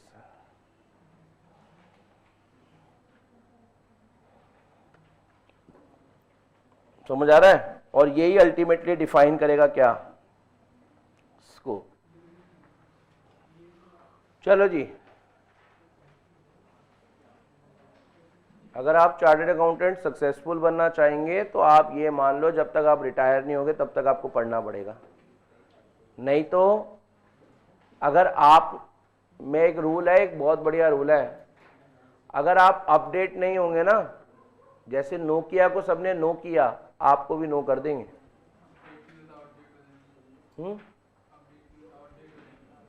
आउटडेट क्या मतलब, पूछो ही मत, बाहर ही हो जाओगे। आपको लेटेस्ट चीजों पे अलर्ट रहना पड़ेगा। मैं आपको सिखाऊंगा, थोड़े से अभी आगे बढ़ जाएं, आप कैसे कैसे चीजों को अपडेट रख सकते हैं। समझ रहे हैं आप मेरी बात? मैं ऐसे ऐसे इंसान जानता हूं जिनसे आप अगर बात करो, उनसे कोई बात पूछ लो, उनको सबकी लेटेस्ट चीज होंगी। न्यूज़पेपर किस लिए बने थे? ताकि आप अपडेटेड रहें। न्यूज़पेपर तो वन ऑफ द थिंग हो गया ना, ईटी, इकोनॉमिक्स टाइम वगैरह में, इकोनॉमिक्स टाइम्स वगैरह। सर हमें नहीं पता, हमें तो यही से टाइम नहीं मिलता। बेटा देखो, टाइम कभी भी कहीं से कोई नहीं मिलेगा नहीं, टाइम हमेशा निकालना पड़ता है। आप बताओ, फंक्शन पे आपको जाना होगा कपड़े लेने के लिए, आप अपने आप टाइम निकाल लोगे? समझ आ रहा है आपको? फंक्शन पे जाने का टाइम अपने आप निकल जाता, पता नहीं कैसे। समझ आ रहा है? बेटा बुलाए तो सही कोई। अरे आपको बुलाए तो सही पहले कोई, फिर बात करेगा ना बेटा। चलो, तो रिपोर्टिंग ऑब्जेक्टिव, दूसरा ऑडिटर को क्या जानना होगा? रिपोर्टिंग ऑब्जेक्टिव्स, वो समझ आ गया आपको 4 पॉइंट्स। सेकंड पॉइंट की हेडिंग बनाओ, बाकी अगले सर। लो जी लो। अच्छा देखो, अब आपको बुक मिल गई है, अब आप क्या करना, नेक्स्ट क्लास मैं ना आपको रोज नोटिंग का कोई होमवर्क दूंगा, थोड़ा थोड़ा होमवर्क दूंगा। जैसे नेक्स्ट क्लास तक आप क्या कर लेना, जो मैं कह रहा हूँ मेरी बात मान लेना, ठीक है? और आप सबको मेहनत करनी स्टार्ट करनी पड़ेगी, रीज़न आपके तभी बहुत अच्छे मार्क्स आएंगे। आज ना मैं आपको कुछ होमवर्क दे रहा हूँ, जैसे क्या, जो मैंने सिर्फ मैं जो चैप्टर करंट चैप्टर चल रहा है ना, उसको आप लर्न को कर ही लिया आपने साथ साथ मेरे, उसकी नोटिंग अभी आपके रजिस्टर में देना, इसको बुक में आज नोट कर लेना, और उससे रिलेटेड कुछ क्वेश्चन आपको होमवर्क में दे रहा हूँ जो आप सॉल्व भी कर लेना। और सॉल्व करने का मतलब आपको क्वेश्चन अपने हाथ से लिखने हैं। लिखने का मतलब मैंने आपको सामने ही ना बुक में पेज दे रखा है, देखो अगर कोई भी आप क्वेश्चन खोलते हो, कोई भी आप क्वेश्चन खोलो, जैसे यहां पर अगर मैं आपको दिखाऊं, जैसे ये देखो पहला टॉपिक है, उसके नीचे क्वेश्चन है, इस क्वेश्चन का आंसर आपको क्या करना है? अब सुन लो बेटा, लॉ वाले बच्चों को तो पता है, जो ऑडिट में जुड़े हैं उनको मैं बता दूं बेटा, हर कॉन्सेप्ट के नीचे क्वेश्चन है, और इस क्वेश्चन की आंसर जो आपको सॉल्व करना है, और करना ही है, अपने हाथ से लिखना ही है हर क्वेश्चन का आंसर, सामने वाला पेज खाली है वहां पर ही। समझ आ रहा है आपको? और जब लिख लो, अगर आप मेरी बात मानो, देखो लिखने का भी एक तरीका होगा, अभी स्टार्टिंग में आपको वो फॉलो करना पड़ेगा। जब आप आंसर लिखने बैठो, अगर आप चाहते हो आपके बहुत अच्छा स्कोर रहे ऑडिट में, तो आंसर लिखने जब बैठे, आपने क्वेश्चन पढ़ा, सुनो जरा, ये सब आप चीजें कर आएंगे। मैं 2-4 क्वेश्चन आज आपको होमवर्क में दूंगा, आप करके आना, और दूसरे कलर का पेन आपको ऑप्ट करना आंसर लिखने के लिए, ताकि रिवीजन पर्पस में हमारे को बताओ ये मैंने क्वेश्चन के आंसर लिखे। अब सुनना, मैं जो कह रहा हूं आप मेरी बात सुनना। जैसे ये क्वेश्चन है, क्वेश्चन पढ़ के आपके माइंड में आंसर आ गया, ठीक है, आपको पता है अच्छा इसमें ये पॉइंट लिखने हैं, फिर आप क्या करना, सीधा आंसर लिखने में जंप मत करना। पहले क्या करना, जो आपके माइंड में आया था, फिर नीचे से आंसर क्या कर लेना, रीड कर लेना एक बारी, अच्छा ये है इसका आंसर और मेरे माइंड में ये है। फिर उन दोनों को मिलाकर जब आप सामने एक बारी आंसर लिखेंगे ना, स्टार्टिंग में आपको कुछ टाइम तक ये करना पड़ेगा, स्टार्टिंग में आपको कुछ टाइम तक ये सब करना पड़ेगा, और करना ही है। क्या करोगे, टॉपिक के जस्ट सामने क्या करोगे बताओ, उस क्वेश्चन को पढ़ा, क्वेश्चन का माइंड में आंसर आ गया, डायरेक्ट आंसर लिखने नहीं जाना, पहले एक बार आंसर को रीड करना है, आपके माइंड में पॉइंट्स और आ गए, फिर आप सामने लिखेंगे। और ये करना ही है आपको, ये करना ही है आपको। और हर क्वेश्चन अपने हाथ से जितना लिखोगे उतना ज्यादा आपको फायदा होगा। अभी स्टार्टिंग में आपको ये करना है 1-2 चैप्टर तक, फिर आपका हाथ बैठ जाएगा आंसर लिखने में, फिर मैं आपको दूसरा स्टेप सिखाऊंगा कैसे लिखने आंसर, फिर हम दूसरे स्टेप पे जाएंगे। लेकिन अभी मैं फर्स्ट स्टेप, आपको बुक मिल गया तो मैं आपके साथ डिस्कस कर रहा हूं, और ये करना ही है सभी बच्चों ने करना है। ये मत सोचना कि अच्छा भी कोई नहीं कर रहा मैं भी नहीं करूंगा, उल्टा खुशियां मनाओ। इस अटेम्प्ट में बताऊं कितने बच्चे पेपर देंगे, आप खुद हैरान हो जाओगे। मई 24 में, मोस्ट ऑफ द नवंबर से शिफ्ट हुए कहां पर, मई 24 में। आप तो आए हो, देखो मई 24 के अगर नंबर ऑफ कैंडिडेट्स आपको बताऊं तो आप खुद देखोगे, जिन्होंने मई 24 का वैसे ही उनका अटेम्प्ट पड़ रहा था वो तो आएंगे ही आएंगे, ठीक है। दूसरे 70% ऑफ द क्राउड जिसने नवंबर में पेपर देना था वो शिफ्ट हो गया कहां पर, मई में। यानी नवंबर वाले सारे बच्चे कहां पर आ रहे हैं, और जिन्होंने दिया 30% ने, उनमें से कुछ परसेंट तो इधर फिर आएगी। और आप में से बहुत सारे बच्चे ऑडिट में ऐसे होंगे जो डायरेक्ट एंट्री से एडमिशन लिया होगा, डायरेक्ट एंट्री वाले बच्चे भी हैं। मैं आपको बता दूं, नए कोर्स आते ही ना, न्यू कोर्स आते ही बहुत सारे बच्चों ने ग्रेजुएशन करने के बाद सीए ज्वाइन कर लिया है, तो डायरेक्ट एंट्री वाले बच्चे भी होंगे। पॉइंट समझ आ गया? यानी भीड़ है बहुत। अब उस भीड़ में से अगर आपको आगे निकलना है और अलग बनना है, उस भीड़ में से अगर आपको आगे निकलना और अलग बनना है, मेहनत चाहिए।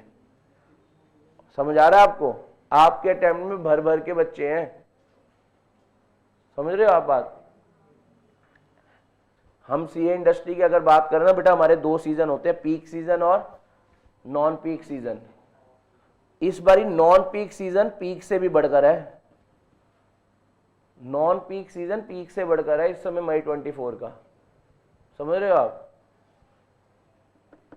बहुत ज्यादा क्राउड है और आपको इनमें से निकलना है। और निकलने का मतलब समझ रहे हो, आपके साथ कौन भी जंग लड़ रहे हैं, जो आपसे 6 महीने पहले, उनको 6 महीने ऑलरेडी एक्स्ट्रा मिल गए हैं, क्योंकि उनका नवंबर अटेम्प्ट था, उन्होंने स्किप कर दिया। कब देंगे? मई में। तो वो 15 महीने में तैयारी कर रहे हैं, आपको 9 महीने में तैयारी करनी है, और 9 महीने में भी जंग लड़नी है उनसे। समझ रहे हो आपकी बात? और 100% 9 महीने वाला बच्चा जल्दी निकलेगा।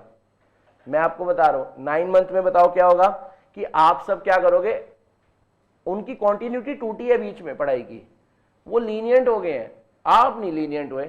आपको अटेम्प्ट देने के लिए 9 मंथ का गैप मिल रहा है, आप शुरू से ही अलर्ट है कि भाई हमें करना है, हमें करना है, ये अटेम्प्ट क्लियर करना है। वो कह रहे हैं अच्छा अभी नहीं तो अगले साल, उनकी ये स्ट्रेटेजी है। तो आप उनको आराम से हरा पाओगे अगर आप चाहो तो आज आप क्या करना, जो ऑडिट प्लानिंग से रिलेटेड मैंने ऐसे लिखवाया, उसके सारे पॉइंट्स आप बुक में स्टार्टिंग के पेजेस पे नोट कर लोगे, और उनसे रिलेटेड बेटा ये वाला क्वेश्चन अपने हाथ से आप लिखेंगे, जो मैं होमवर्क में दे रहा हूं, आप टॉपिक के नीचे पेज नंबर कहां पर,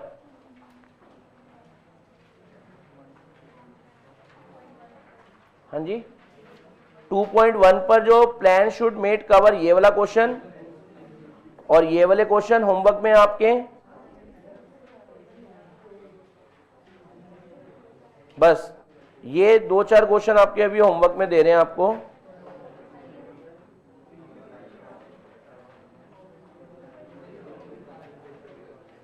दो चार क्वेश्चन आपको होमवर्क में दे रहे हैं, सिर्फ प्लान की कवरेज और प्लानिंग के बेनिफिट्स वाले क्वेश्चन जो है आप कर कर आएंगे, ठीक है। और ये सब नोटिंग आप प्लानिंग वाले टॉपिक की नोटिंग बुक पर कर कर आएंगे सारे बच्चे, जो अभी हो चुका, ठीक है।